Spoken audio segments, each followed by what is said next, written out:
మొత్తం మీద AI technology భారీగా అభివృద్ధి చెందింది అని చెప్పడం కంటే ఏఐ టెక్నాలజీ మనుషుల్ని మించిపోతుంది, మనుషులు చేసేటువంటి పనులు చేస్తుంది కాదు. ఇప్పుడు మంత్రి పదవులు కూడా అదే చేపడుతుంది. అల్బేనియా దేశంలో ఏఐ టెక్నాలజీతో ఒక ఏఐని ఒక మంత్రిత్వ శాఖకు మంత్రిగా నియమించేసింది అల్బేనియా దేశం. అంటే ఎక్కడికి వెళ్ళిందో చూసుకోరిగా. ఏమైనా నిర్ణయాలు తీసుకోవాలనుకుంటే మనుషులు తీసుకోరు నిర్ణయాలు, ఏఐ తీసుకుంటుంది. ఆమెకు ఒక పేరు కూడా పెట్టిండ్రు, తెలుగులో సూర్యుడు అంటారు, అల్బేనియా భాషలో ఇంకొక పేరు పెట్టిండ్రు. అంటే మొత్తం మీద ఏఐ అనేటువంటిది అంటే అసలు యాక్చువల్గా ఆర్టిఫిషియల్ ఇంటెలిజెన్స్ ఇప్పుడు అంటే చాలా ప్రభావం చూపిస్తూ ఉంది ప్రపంచం పైన, అన్ని దేశాలపైన. అంటే మనిషి ఆలోచనలు అంటే అసలు యాక్చువల్గా క్యాలిక్యులేటరు వచ్చిన తర్వాత ఎక్కాలు మర్చిపోయింది చాలామంది. 2 ఎక్కం 2 2 2 4 2 3 6 ఇట్లా ఇది అయిపోయింది లెక్క. అయిపోయి క్యాలిక్యులేటర్ ఏమన్నట్టు క్యాలిక్యులేటర్ తీసుకోవాలి, కొట్టేసేయాలి, అక్కడికి వెళ్ళిపోయింది. ఆ తర్వాత ఇప్పుడు ఇట్లా అంటే అంచెలంచెలుగా టెక్నాలజీ అభివృద్ధి చెందడంతో ఇప్పుడు ఏమైందంటే మొత్తం కూడా మనుషులు చేసేటువంటి పని కూడా అంటే ఆయా దేశాలకు ఒక మంత్రిత్వ శాఖలు ఉంటే ఆ మంత్రిత్వ శాఖలకు మంత్రి చేసే పని కూడా ఇప్పుడు ఏఐకి అప్పగించేసిండ్రు, దానికి ఒక మంత్రిని కూడా పెట్టేసిండ్రు. అంటే అల్బేనియా దేశంలో అంటే చూసుకోండి ఒకసారి, ప్రపంచంలో మొదటిసారి ఒక దేశానికి ఏఐ మంత్రిని పెట్టడం అట్లా జరిగిపోతూ ఉంది. ఇక మరోవైపు బీసీలకు సంబంధించినటువంటి అంశం భారీగా చర్చ జరుగుతూ ఉంది దేశవ్యాప్తంగా, ఇటు రాష్ట్రంలో ఇంకెక్కువ. అయితే తెలంగాణలో ఇట్లా జరుగుతున్నటువంటి సందర్భంలో మరి ఏం చేద్దాం, ఏం కథ అని చెప్పేసి మొత్తం కూడా బీసీలు పూర్తిగా చైతన్యమైనటువంటి పరిస్థితుల్లో ఈ ఉద్యమాన్ని ఓసీలు నెత్తిపీదికి ఎత్తుకుంటున్నారు. ఎందుకు ఎత్తుకుంటున్నారు అంటే ఓట్లన్నీ కూడా బీసీల దగ్గర ఉన్నాయి. 62% మంది బీసీలు ఉన్నారు. తర్వాత ఇక ఎస్సీ ఎస్టీ సోదరుల్ని కలుపుకుంటే ఇక అసలు యాక్చువల్గా తిరుగులేని పరిస్థితి ఉన్నది. కాబట్టి ఈ బీసీ ఉద్యమాలను నడుపుతామని చెప్పేసి వాళ్ళ నెత్తినికి ఎత్తుకుంటున్నారు. ఇక్కడ కల్వకుంట్ల కవిత కానీ తర్వాత ఇంకొకరు కానీ ఇట్లా చేస్తూ ఉన్నారు. ఇది ఒక రకంగా బీసీ ఉద్యమాన్ని దెబ్బగొట్టడమే. అంటే దెబ్బగొట్టడంలో భాగంగా వాళ్ళు ఎత్తుకున్నట్టు వేసి తర్వాత బీసీలకు సంబంధించినటువంటి ఐక్యతని మొత్తం కూడా చీల్చేటువంటి కుట్రలు జరుగుతూ ఉంటాయి. ఏదైనా బలమైనటువంటి ఉద్యమం వచ్చినప్పుడు, ప్రజా ఉద్యమం వచ్చినప్పుడు ఆ ప్రజా ఉద్యమాన్ని అణచివేయడానికి, ప్రజా ఉద్యమాన్ని విచ్ఛిన్నం చేయడానికి రకరకాల శక్తులు రకరకాలుగా ప్రయత్నాలు చేస్తూ ఉంటాయి. అందులో భాగంగానే ఏది అక్కడ కొంతమంది ఎత్తుకున్నటువంటి ఈ బీసీ నినాదం ఏదైతే ఉందో అందులో కుట్ర దాగి ఉంటుంది. ఎందుకనంటే బీసీలు ఒక్కటిగా మొత్తం కూడా సంఘటితమైతే, అన్ని కులాలు కలిసి మేమంతా ఒక్కటే అని చెప్పేసి సంఘటితమైతే, వీళ్లకు ఎస్సీ ఎస్టీ సోదరులు ఎవరు జత కలిస్తే ఇక పరిస్థితిని ఎవరు ఆపలేరు ఇక. కాబట్టి అటువంటి కుట్రలు జరుగుతూ ఉంటాయి. కొన్ని పార్టీలన్నీ కూడా కుట్రలు చేస్తూ ఉంటాయి, కొన్ని శక్తులన్నీ కూడా కుట్రలు చేస్తూ ఉంటాయి ఈ బీసీ ఉద్యమాన్ని అణచివేయడానికి. ఎప్పుడైనా చరిత్రలో మనం చూసుకుంటే ఏ ఉద్యమం వచ్చినా కానీ అటువంటి కుట్రలు అనేటువంటివి జరుగుతూ ఉంటాయి. కాబట్టి ఆ కుట్రల్ని పసిగట్టినప్పుడు 100% ఉద్యమం అనేటువంటిది లేకపోతే ఆ నినాదం అనేటువంటిది బలంగా వినిపిస్తుంది, విజయవంతం అవుతుంది, 100% విజయవంతమే అవుతుంది. కాబట్టి ఈ కుట్రల్ని గమనించాల్సినటువంటి అవసరం, కుట్రల్ని గమనించాల్సినటువంటి బాధ్యత బీసీ సమాజం పైన, తర్వాత తోటి సమాజం పైన, ఎస్సీ ఎస్టీ మిత్రుల పైన ఉంటుంది 100%. కాబట్టి ఈ విషయాన్ని మనం గమనిస్తే అర్థమవుతుంది, అంటే లోతుగా అబ్జర్వ్ చేస్తే అర్థమవుతుంది. కొన్ని ఏంటంటే అసలు యాక్చువల్గా కొన్ని ఎత్తులు పై ఎత్తులు ఇవన్నీ ఎట్లుంటాయంటే నిజంగా కొట్లాడుకున్నట్టే అనిపిస్తుంది, నిజంగా వాళ్ళు మొత్తం చంపుకున్నట్టే పొడుచుకున్నట్టే ఇట్లా రకరకాలుగా ఇవన్నీ కూడా కనిపిస్తుంటాయి బయట. కానీ అసలు యాక్చువల్గా దాని వెనుక ఉన్నటువంటి ఆంతర్యం ఏంటి, అసలు యాక్చువల్గా దాని వెనుక జరుగుతున్నటువంటి తంతు ఏంది అనేటువంటిది కీన్గా అబ్జర్వ్ చేస్తే మాత్రమే అర్థమవుతుంది. కాబట్టి ఎత్తుకున్నటువంటి ఉద్యమం ఎవరైతే అంటే ఇప్పుడు గతంలో ఉద్యమాలు వచ్చినాయి అంటే అసలు యాక్చువల్గా తెలుగు సాహిత్యంలో, నేను తెలుగు సాహిత్యానికి సంబంధించినటువంటి విద్యార్థిని కాబట్టి పరిశోధకుని కాబట్టి తెలుగు సాహిత్యంలో అనేక రకాలైనటువంటి వాదాలు వచ్చినాయి. స్త్రీవాదం వచ్చింది, ఎందుకంటే స్త్రీలు అణచివేతకు గురవుతుందని చెప్పేసి స్త్రీవాదం వచ్చింది. తర్వాత ఇక్కడ ఏది దళితవాదం వచ్చింది, మైనార్టీ వాదం వచ్చింది, తర్వాత ఇట్లా రకరకాలుగా వాదాలు వచ్చినాయి. ఆ తర్వాత బీసీ వాదం కూడా వచ్చింది. ఈ వాదాలు ఎప్పుడు వస్తుంటాయంటే వాదాలు వచ్చినప్పుడు ఆ వాదాలకు సంబంధించినటువంటి మనుషులు అంటే స్త్రీవాదానికి సంబంధించి స్త్రీలే అంటే స్త్రీవాద రచయితలు వాళ్ళు ముందుకు వచ్చేసి వాళ్ళ రచనల ద్వారా వాళ్ళ ప్రసంగాల ద్వారా స్త్రీ అంటే ఏదైతే మహిళా చైతన్యాన్ని చేసేటువంటి ప్రయత్నం చేస్తారు. దాంతోపాటు స్త్రీలకు మద్దతుగా పురుషులు కూడా కొంతమంది రాస్తూ ఉంటారు. ఇప్పుడు చలం లాంటి వాళ్ళ నవలల్లో ఎక్కువగా స్త్రీవాదం కనిపిస్తుంది. ఈ స్త్రీవాదంలో స్త్రీని సపోర్ట్ చేస్తూ అంటే ఆ రచనలు కానీ తర్వాత ఇవన్నీ కూడా కనిపిస్తుంటాయి. దాన్ని ఏమంటారంటే సంఘీభావం తెలపడం అంటారు. అంటే వాళ్ళు చెప్పుకుంటే అది స్త్రీవాదం అయితే తర్వాత దీనికి సంఘీభావంగా కూడా కొన్ని రచనలు వస్తూ ఉంటాయి. అంటే పురుషుల నుంచి స్త్రీలకు ఇట్లా సంఘీభావంగా రచనలు వస్తాయి.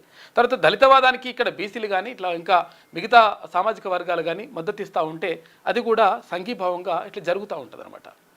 అంటే అసలు యాక్చువల్గా ఇప్పుడు బీసీ వాదానికి సంబంధించి బీసీ ఇప్పుడు ఉద్యమం మొత్తం కూడా వస్తున్నప్పుడు బీసీలు ఉద్యమం చేసుకుంటారు, తప్పేం కాదు. అప్పుడు బీసీ వాదం బలపడుతుంది. కానీ వేరే వాళ్ళు ఎత్తుకున్నప్పుడు దాన్ని సంఘీభావంగా చెప్పుకోవచ్చు. కానీ మేమే బీసీలం అన్న కంటే ఎక్కువగా చేస్తూ ఉంటారు. అవన్నీ కూడా డ్రామాలు. వాటిని పసిగట్టాల్సినటువంటి అవసరం, పసిగట్టాల్సినటువంటి బాధ్యత ఉంటుంది.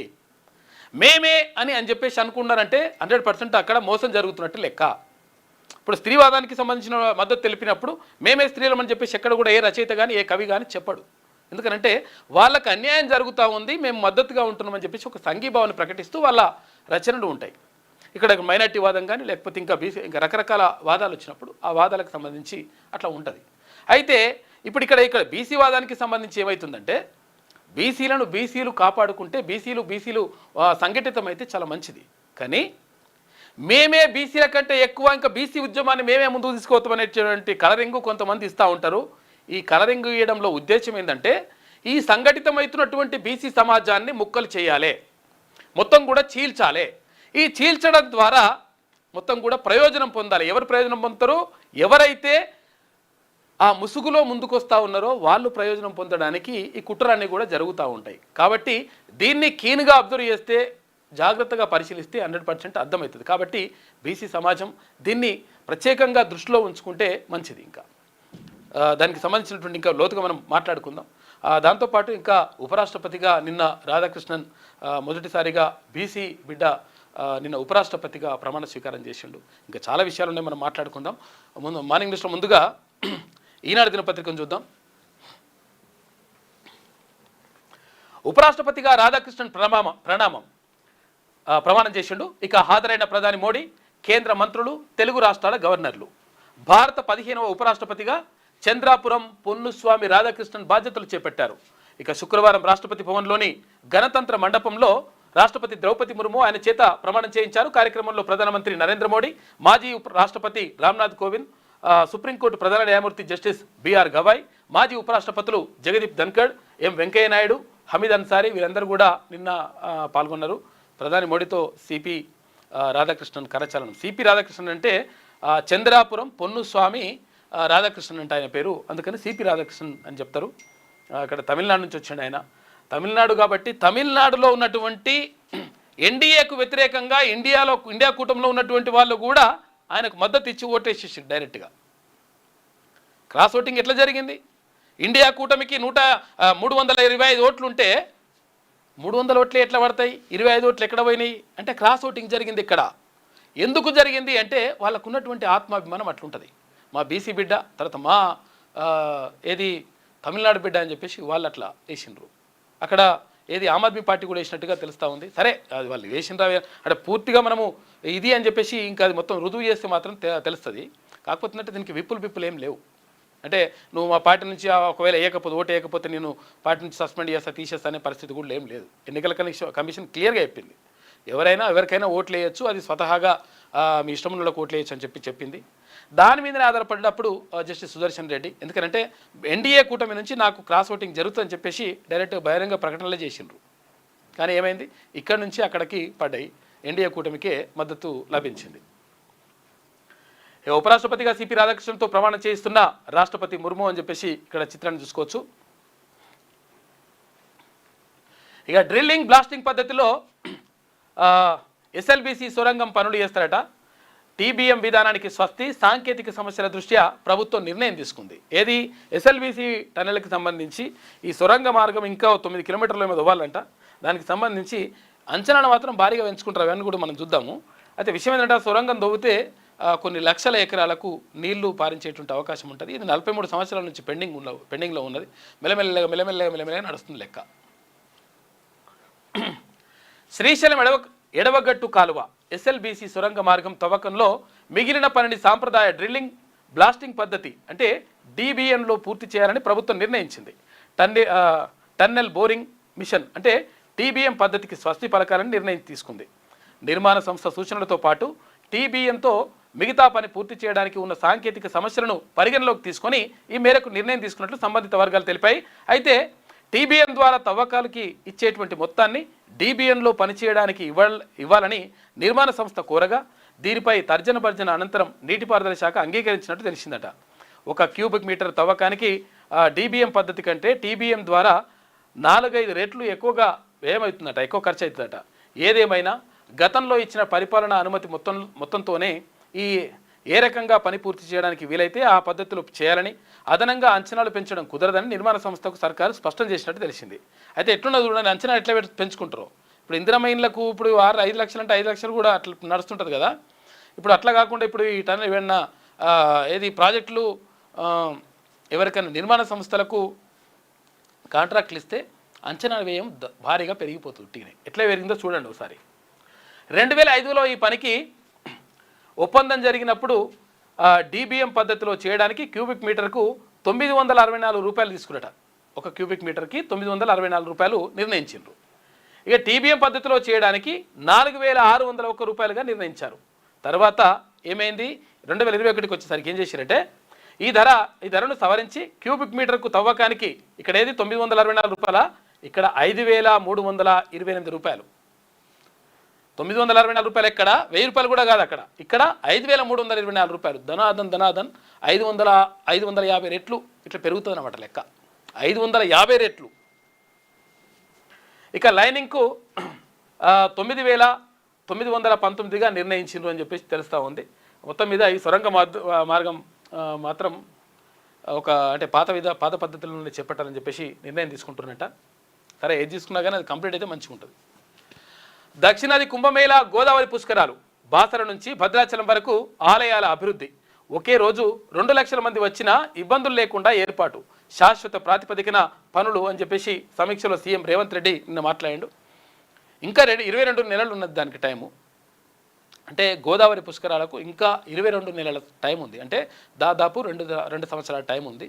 అయితే ముందే గోదావరి పుష్కరాల కోసం ఏర్పాట్లు చేయాలి. తర్వాత ఆయా ఆలయాలు ఎక్కడైతే గోదావరి పరివాహక ప్రాంతంలో ఉన్నటువంటి ఆలయాలు ఏవైతే ఉంటాయో, ఇక్కడ ధర్మపురి కానీ, లేకపోతే భద్రాచలం కానీ, లేకపోతే ఇక్కడ బాసర కానీ, ఇట్లా ఇటువంటి ఆలయాలకు సంబంధించి మొత్తం కూడా ఏర్పాట్లు పూర్తి చేయాలి. లేకపోతే రోడ్లు మొత్తం ట్రాఫిక్ జామ్ కాకుండా కానీ, తర్వాత అక్కడ స్నానం చేయడానికి ఘట్టాలు ఏర్పాటు కానీ, ఇవన్నీ కూడా ఇప్పుడే చేస్తున్నట. 22 నెలల ముందే ఈ పని చేద్దామని చెప్పేసి దక్షిణాది కుంభమేళ అని చెప్పేసి దీనికి సంబంధించి ఏర్పాట్లు చేయాలని చెప్పేసి ముఖ్యమంత్రి నిన్న మాట్లాడినట. గోదావరి పుష్కరాలకు శాశ్వత ప్రాతిపదికన ఏర్పాట్లు చేయాలని ముఖ్యమంత్రి రేవంత్ రెడ్డి అధికారులను ఆదేశించారు. బాసర నుంచి భద్రాచలం వరకు నదీ తీరం వెంట ఉన్న ధర్మపురి, కాళేశ్వరంతో పాటు అన్ని ప్రధాన దేవాలయాలను అభివృద్ధి చేయాలని స్పష్టం చేశారు. దక్షిణ భారత కుంభమేళా తరహాలో ఘనంగా నిర్వహించేందుకు ముందస్తు ఏర్పాట్లు చేసుకోవాలని దిశానిర్దేశం చేశారు. ఇక గోదావరి పుష్కరాల ఏర్పాట్లు ముందస్తు సన్నద్ధతపై కమాండ్ కంట్రోల్ సెంటర్లో ముఖ్యమంత్రి శుక్రవారం సమీక్ష నిర్వహించారు. 2027 జూలై 23 నుంచి మొదలయ్యే గోదావరి పుష్కరాలకు దాదాపు 22 నెలల వ్యవధి ఉన్నందున శాశ్వత మౌలిక వసతులు, అభివృద్ధి పనులపై ఇప్పటి నుంచే దృష్టి సారించాలని సూచించారు. ఒకే రోజు 2 లక్షల మంది భక్తులు పుష్కర ఘాట్లకు తరలి వచ్చినా ఇబ్బంది లేకుండా రహదారుల నిర్మాణం, తర్వాత వాహనాల పార్కింగు, తాగునీరు, స్నానాల ఘాట్లు, అవసరమైనటువంటి ఏర్పాట్లన్నీ కూడా చేయాలని చెప్పేసి నిన్న ముఖ్యమంత్రి చెప్పినట. ఇక హైదరాబాద్ చుట్టూ 3 రైల్వే టెర్మినల్లు, ఔటర్కు, రీజనల్ రింగ్ రోడ్డుకు మధ్యలో నిర్మాణాలు, దక్షిణ మధ్య రైల్వే ప్రణాళికలు రాష్ట్ర ప్రభుత్వానికి తెలిపిన అధికారులు అని చెప్పేసి ఒక వార్త కనిపిస్తూ ఉంది. ఇక్కడ 3 ఏర్పాటు చేస్తారంట రైల్వే టెర్మినల్లు. దానివల్ల కొంతవరకు ఈజీగా ఉంటుందండి. అంటే సిటీ లోపలికి వచ్చేసి మొత్తం కూడా ఇక్కడ ఏది నాంపల్లి, తర్వాత ఇక్కడ ఏది సికింద్రాబాద్, ఇలాంటి ప్రాంతాలలో మొత్తం కూడా భారీగా అంటే నాంపల్లి, తర్వాత ఇక్కడ సికింద్రాబాద్, ఇక్కడ ఏది కాచిగూడ, ఎక్కడ కూడా ఫుల్లు రద్దీ అయిపోతూ ఉంది. ఈ రద్దీ అయిపోతే సిటీలోకి వచ్చిన తర్వాత రద్దీ ఎందుకు, అందుకని కొంతవరకు సిటీ అవుటర్లో ఏర్పాటు చేస్తే బాగుంటుందని చెప్పేసి నిర్ణయం తీసుకుంటారంట. ఒక రకంగా ఇది మంచిదే. దేశంలో వివిధ రాష్ట్రాల నుంచి వచ్చే రైళ్ల రద్దీ నేపథ్యంలో హైదరాబాద్ మహానగరం చుట్టూ కొత్తగా 3 భారీ రైల్వే టెర్మినల్ను నిర్మించేందుకు రైల్వే శాఖ ప్రణాళికలు రూపొందించింది. అయితే ఢిల్లీ, బెంగళూరు, కోల్కతా వంటి నగరాలకు శివారు ప్రాంతాల్లో రైల్వే టెర్మినల్ ఉన్నాయి. దూర ప్రాంతాల నుంచి వచ్చే రైళ్లను ఆయా నగరాల మీదుగా ఇతర ప్రాంతాలకు వెళ్లే ఎక్స్ప్రెస్లను వాటి శివారు ప్రాంతాలకు పరిమితం చేస్తున్నారు. ఇదే రీతిలో హైదరాబాద్ చుట్టూ 3 రైల్వే టెర్మినల్ను ఔటర్కు, రీజనల్ రింగ్ రోడ్డుకు మధ్యలో నిర్మించేందుకు దక్షిణ మధ్య రైల్వే ప్రణాళికలు సిద్ధం చేసింది. వరంగల్ మార్గంలో చెర్లపల్లి టెర్మినల్ను నిర్మించి అందుబాటులోకి తీసుకురాగా ఇక్కడ చెర్లపల్లిలో భారీగా చేస్తున్నారు. ఇక వికారాబాద్, ముంబై మార్గంలో నాగులపల్లి టెర్మినల్ను అంటే రామచంద్రపురం మండలంలో ఇక డిమాండ్ ఇప్పటికే ఉంది. అయితే దీంతో పాటు మహబూబ్ నగర్, బెంగళూరు అంటే జుక్కల్ శంషాబాద్, తర్వాత నిజామాబాద్, నాందేడ్, డబిల్పూర్, మేడ్చల్ వద్ద చేస్తారట. మార్గాల్లో కొత్త టెర్మినళ్లపై రైల్వే శాఖ దృష్టి సారించిందంట. మొత్తం మీద ఇక్కడ రీజనల్ రింగ్ రోడ్డుకి తర్వాత అవుటర్ రింగ్ రోడ్డుకి మధ్యలో ఇక్కడ రైల్వే టెర్మినల్లు 3 తీసుకురావాలని చెప్పేసి అనుకుంటున్నారంట. ఎందుకంటే సిటీలో ఉన్నటువంటి రద్దీని తగ్గించడానికి ఇది ఉపయోగపడుతుందని చెప్పేసి భావిస్తున్నారంట. అందులో భాగంగా ఇది నడుస్తుంది. ఇక మంజీరాపై రబ్బర్ డ్యామ్ కామారెడ్డి జిల్లాలో నిర్మించే యోచన 40,000 ఎకరాల ఆయకట్టు సాగు లక్ష్యమంట. ఇక 520 కోట్ల రూపాయల అంచనాలతో ప్రతిపాదనలు సిద్ధం చేస్తూ ఉన్నారు. రబ్బర్ డ్యామ్ నిర్మిస్తారట మంజీరా నది పైన. రాష్ట్రంలో తొలి రబ్బర్ డ్యామ్ నిర్మాణానికి నీటిపారుదల శాఖ ప్రతిపాదనలు సిద్ధం చేసింది. మంజీరా నదిపై కామారెడ్డి జిల్లా నిజాం సాగర్ మండలం మల్లూరు గ్రామ సమీపంలో దీన్ని నిర్మించనున్నారు. నిజాం సాగర్ ఆనకట్ట దిగువన దాదాపు 7 కిలోమీటర్ల వద్ద నదిపై డ్యాంను నిర్మించాలని ప్రతిపాదించారు. 40,000 ఎకరాలకు ఆయకట్టు, సాగునీరు అందించే లక్ష్యంతో 520 కోట్ల రూపాయల అంచనాలతో పనులు చేపట్టేలా సర్కిల్ ఇంజనీర్లు ప్రతిపాదనలు రూపొందించారట. ఇక అక్కడి నుంచి 3.50 టీఎంసీల నీటిని తరలించేలా ఒక ఎత్తిపోతల పథకాన్ని నిర్మించడానికి ప్రణాళికలు సిద్ధం చేశారు. ఉమ్మడి ఏపీలోని విజయనగరం జిల్లాలో జంజావతి నదిపై తొలి రబ్బర్ డ్యామ్ నిర్మించిందంట. మొత్తం మీద తొలి రబ్బర్ డ్యామ్ ఇక్కడ రాష్ట్రంలో నిర్మించాలని చెప్పేసి అనుకుంటారంట. అది మంజీరా నది పైన. నిజంగా కూడా మంజీరా వాటర్ అంటుండే. ఎందుకంటే హైదరాబాద్ మొత్తం కూడా అప్పుడు మంజీరా నీళ్లు సప్లై అవుతుంటాయి. తర్వాత ఇక్కడ మంజీరాతో పాటు ఇక్కడ ఈ 2 జంట నదులు ఉంటాయి కదా, జంట జలాశయాలు. ఇక్కడ ఉస్మాన్ సాగర్, తర్వాత హిమాయత్ సాగర్. ఈ 2 కూడా హిమాయత్ సాగర్, ఉస్మాన్ సాగర్, ఈ 2 జంట జలాశయాల నుంచి అట్లా మంజీరా నది నుంచి తర్వాత ఇట్లా వచ్చేసి మొత్తం హైదరాబాద్ మొత్తం కూడా తాగునీటి అవసరాలను తీరుస్తుండే. మంజూరా నీళ్ళతో స్నానం చేస్తే మంచి తెల్లగా అవుతారని ఉంటుండే. అట్లా ఒకటి ఉండే. అంటే కొంతవరకు అది కరెక్టే అని కూడా అంటుండే చాలామంది. తర్వాత ఇప్పుడు గోదావరి నీళ్ళు, తర్వాత ఇక్కడ కృష్ణా నీళ్ళు వస్తూ ఉన్నాయి, నడుస్తుంది. మంజీరా నది పైన డ్యామ్ కడతారట. ఇది ఈనాడులో ఉన్నటువంటి ప్రధాన కథనాలు. అయితే ఒకసారి వెలుగు దినపత్రిక చూద్దాం. 15వ ఉపరాష్ట్రపతిగా రాధాకృష్ణన్ ప్రమాణం. రాష్ట్రపతి భవన్లో ప్రోగ్రాం. ప్రమాణం చేయించిన ప్రెసిడెంట్ ముర్ము. హాజరైన ప్రధాని, కేంద్ర మంత్రులు. మాజీ ఉపరాష్ట్రపతులు రాధాకృష్ణన్ గొప్ప ప్రజాసేవకుడు. వీళ్ళందరూ కూడా హాజరేట. రాధాకృష్ణన్ గొప్ప ప్రజాసేవకుడు, ప్రజాస్వామ్య విలువలను బలోపేతం చేశారు అని చెప్పేసి ప్రధాని మోడీ ప్రశంసించిండు. ఇక ఇవాళ రేపు కూడా భారీ వర్షాలు ఉన్నాయంట. పలు జిల్లాలకు ఆరెంజ్, ఎల్లో అలర్ట్. ఇక ఉరుములు మెరుపులతో బలమైనటువంటి గాలులు వీచే అవకాశం ఉందంట. రాష్ట్రానికి భారీ వర్ష సూచన ఉన్నదని భారత వాతావరణ కేంద్రం ఐఎండీ తెలిపింది. ఉపరితల ఆవర్తనం ప్రభావంతో బంగాళాఖాతంలో అల్పపీడనం ఏర్పడిందని పేర్కొన్నది.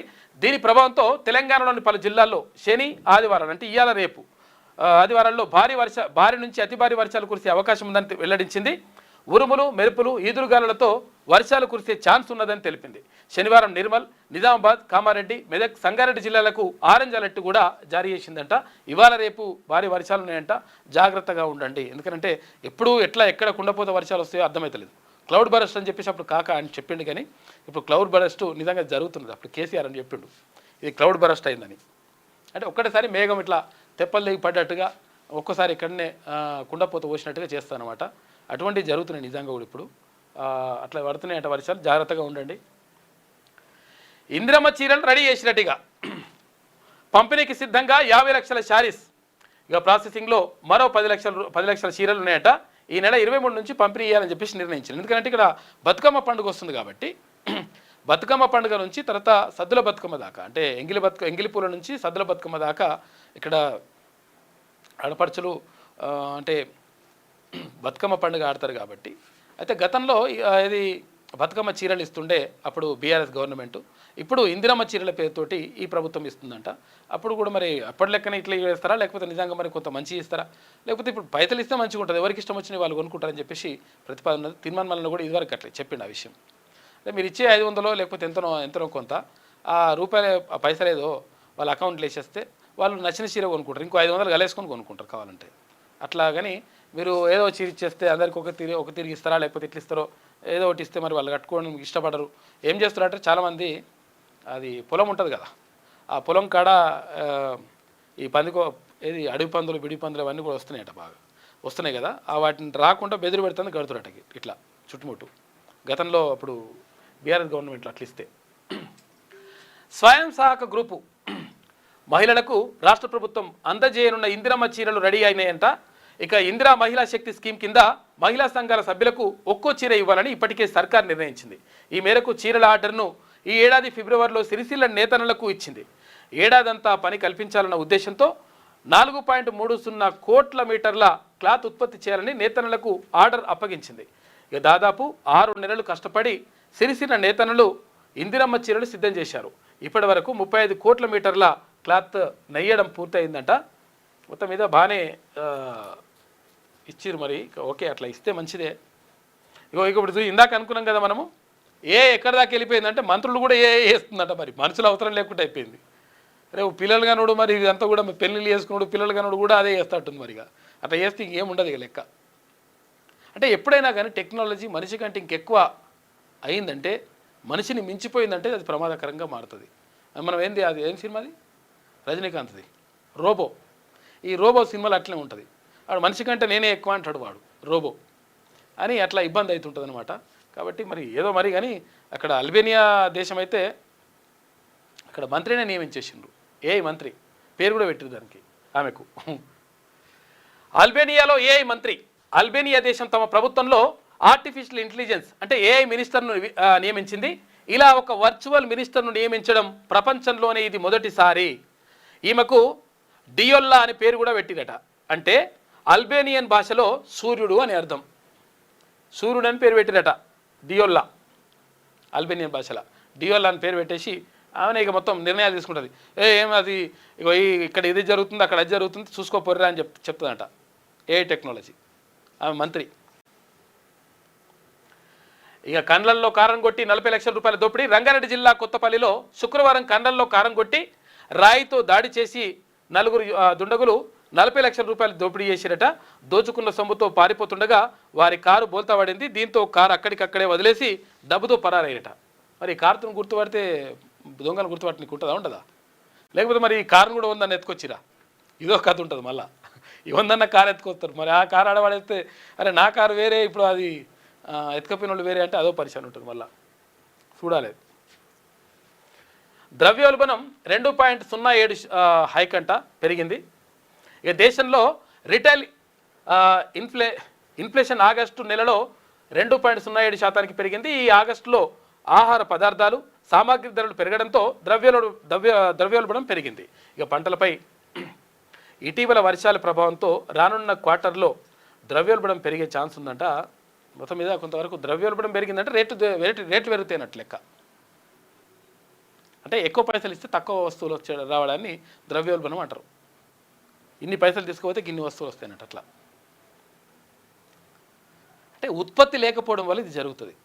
ఎప్పుడైనా కానీ ఏదైనా దేశం అభివృద్ధి చెందాలంటే ఉత్పత్తి ఉండాలి. ఉత్పత్తి ఉంటే ఏమవుతుందంటే ఏదైనా కానీ, ఇప్పుడు వ్యవసాయ ఉత్పత్తులు కానీ లేకపోతే ఇంకేదైనా సాంకేతికమైనటువంటి కానీ ఏదైనా కానీ ఉత్పత్తి ఉంటే ప్రొడక్టివిటీ ఇది ఉంటే ఏమవుతుందంటే ఆటోమేటిక్గా కొంచెం ధరలు తగ్గుతాయి, అందుబాటులో ఉంటాయి. ఎందుకంటే ఉత్పత్తి ఎక్కువగా ఉన్నప్పుడు ధరలు కొంచెం తగ్గుతాయి. ఎందుకంటే అవసరాలకు అనుగుణంగా ఈజీగా పైసలు వచ్చేసినాయి అనుకో, వస్తువులు వచ్చేసినాయి అనుకో, ఆటోమేటిక్గా కొంతవరకు ధరలు అందుబాటులో ఉంటాయి. అది కాకుండా ఉత్పత్తి తగ్గితే ఉత్పత్తి పెరగడం ద్వారా దేశ సంపద కూడా పెరుగుతుంది ఎప్పుడైనా కానీ. ఎందుకంటే ఈ ఉత్పత్తిని వివిధ దేశాలకు మేము ఎగుమతి చేసినప్పుడు ఆ దేశాల నుంచి వచ్చేటువంటి ఏదైతే రాబడి ఉంటుందో అది దేశాన్ని సుసంపన్నం చేస్తుంది. కాబట్టి ఉత్పత్తి పెరగాలి. ఉత్పత్తి పెరగాలంటే ప్రొడక్టివిటీ జరగాలంటే ఏం చేయాలి? అందరూ పని చేయాలి. పని చేయాలంటే ఉద్యోగాలలో అందరూ కూడా చేస్తూ ఉండాలి. తర్వాత ఎవరి పని వాళ్ళు చేస్తుండాలి. లేకపోతే మేము క్రికెట్ చూసుకుంటూ ఉంటాం, 4 రోజుల దాకా ఇది చేస్తాం అది చేస్తామంటే ఉత్పత్తి ఉండదు. యువత ఉత్పత్తి మీద అంటే ప్రొడక్టివిటీ మీద దృష్టి పెట్టాలి. అప్పుడే మంచి జరుగుతుంది. ఇక దక్షిణ భారత కుంభమేళాగా గోదావరి పుష్కరాలు 2027 పుష్కరాల కోసం శాశ్వత ఏర్పాట్లు చేయాలని చెప్పేసి ముఖ్యమంత్రి రేవంత్ రెడ్డి ఆదేశాలు జారీ చేసినట. బాసర నుంచి భద్రాచలం వరకు ఆలయాల అభివృద్ధిపై దృష్టి పెట్టండి. 74 చోట్ల పుష్కర ఘాట్లు నిర్మించాలి. ఒకే రోజు 2 లక్షల మంది భక్తులు వచ్చినా ఇబ్బందులు రావద్దు. కేంద్ర స్కీమ్స్ నుంచి సహకారం తీసుకోవాలని చెప్పి సూచించిండట. గోదావరి పుష్కరాల ఏర్పాట్లు ముందస్తు సన్నద్ధతపై అధికారులతో రివ్యూ నిర్వహించిండు ముఖ్యమంత్రి రేవంత్ రెడ్డి. గోదావరి పుష్కరాలను దక్షిణ భారత కుంభమేళాగా ఘనంగా నిర్వహించేందుకు ముందస్తు ఏర్పాట్లు చేసుకోవాలని అధికారులను సీఎం రేవంత్ రెడ్డి ఆదేశించారు. ఇక గోదావరి పుష్కరాలకు శాశ్వత ప్రాతిపదికన ఏర్పాట్లు చేయాలని సూచించారు. అందుకు అవసరమైన ముందస్తు ప్రణాళికలు రూపొందించాలని దిశానిర్దేశం చేశారు. రాష్ట్రంలో గోదావరి తీరం వెంట ఉన్న ప్రధాన ఆలయాల అభివృద్ధికి అత్యంత ప్రాధాన్యం ఇవ్వాలని చెప్పారు. అదే క్రమంలో పుష్కరాల ఏర్పాట్లు తర్వాత రాబోయే భక్తుల రద్దీని అంచనా వేసుకొని మౌలిక వసతులు కల్పించాలని సూచించారు. పుష్కర స్నానాలు చేసేందుకు వచ్చే లక్షలాది మంది భక్తులకు ఎలాంటి లోట్లు లేకుండా సదుపాయాలు కల్పించేలా ప్రత్యేక ప్లాన్ సిద్ధం చేయాలని చెప్పేసి కూడా చెప్పిండట. ఇంక 22 నెలల తర్వాత ఉన్నటువంటి పుష్కరాల కోసం ఇప్పుడు ఏర్పాట్లు చేయాలని చెప్పేసి ముఖ్యమంత్రి మాట్లాడడం మంచిగా ఉన్నది. కానీ ఇక్కడ ఏదో రుణమాఫీ కాలేదంటారు, వాళ్ళ సంగతి ఎందుకు చూడరు. రుణమాఫీ కాలేదంటే మంత్రి గారు ఏమంటున్నారు, పైసలు లేవు, మేము ఇప్పుడు ఏం చేసేది ఏం లేదని చెప్పేసి అక్కడ అంటున్నారు. తర్వాత ఇక్కడ ఇందిరా మైన్లకు సంబంధించి ఆ పూర్తిగా వాటికి చూడండి. తర్వాత ఏదైతే ఇల్లు స్థలం లేనటువంటి వాళ్ళకి ఇల్లు ఇస్తలేరు. మరి ఇప్పుడు స్థలమే లేదు అంటే వాళ్ళ అర్థమైంది, దాని అర్థమైంది వాళ్ళు నిరుపేదలకు ఇల్లు ఇవ్వలేక మరి స్థలం ఉన్న వాళ్ళకి ఇల్లు ఇస్తా అంటే సిటీలో మరి స్థలం ఉన్న వాళ్ళు ఉంటారా అంతా. కాబట్టి దీనిపైన దృష్టి పెడితే మంచిగా ఉంటుంది. ఇది కూడా ఒకసారి సమీక్ష నిర్వహించి స్థలం లేకపోతే మరి ఎక్కడెక్కడ స్థలాలు ఉన్నాయి, ఏం కథ, 25 లక్షల ఎకరాలు మొత్తం అంతా ఆగం చేసినట్ట ఈ లంగలు గతంలో. కాబట్టి ఆ 25 లక్షల ఎకరాలు ఏదో మొత్తం బయటకు తీసుకొచ్చి ఎవరికెవరికైతే ఇండ్లు లేవో, ఎవరెవరికైతే జాగాలు లేవో అటువంటి వాళ్ళకు ఆ ఇండ్లు నిర్మించే ఏర్పాటు కూడా చేస్తే మంచిగా ఉంటుంది. అంతర్జాతీయ ఖనిజాల రంగంలో సింగరేణి గ్లోబల్ పేరుతో ఎంటర్ అయిందని చెప్పేసి డిప్యూటీ సీఎం భట్టి విక్రమార్క అంటుండు. గోల్డ్ కాపర్ అన్వేషణకు సంస్థ లైసెన్స్ పొందింది. ఎందుకంటే ఇది అసలు యాక్చువల్గా బొగ్గు తీస్తందుకే ఉండే ఇంతకుముందు. ఇప్పుడు ఇక్కడ కర్ణాటకల తర్వాత వివిధ ప్రాంతాలలో బంగారము గనులు ఉంటే ఆ బంగారం గనులను కూడా వెలికి తీస్తందుకు సింగరేణి ఒప్పందం కుదుర్చుకున్నది. కాబట్టి సింగరేణి ఇప్పుడు బంగారం. గ్రీన్ ఎనర్జీ దిశగా సోలార్ తర్వాత పంప్డ్ స్టోరేజీ ప్రాజెక్టులు, బొగ్గు గనుల వేలంలో సంస్థ పాల్గొనేలా సర్కార్ కీలక నిర్ణయం. కోల్ బ్లాకులు సాధిస్తేనే సంస్థకు మనుగడ అని చెప్పేసి ఉప ముఖ్యమంత్రి భట్టి విక్రమార్క అంటున్నాడు. ఇది ప్రత్యేక కథనం ఉన్నట్టుంది. ఇది కాళేశ్వరంపై సిబిఐ నో రెస్పాన్స్. చూసిరు కదా, మనం ఏమన్నా అనుకున్నాం.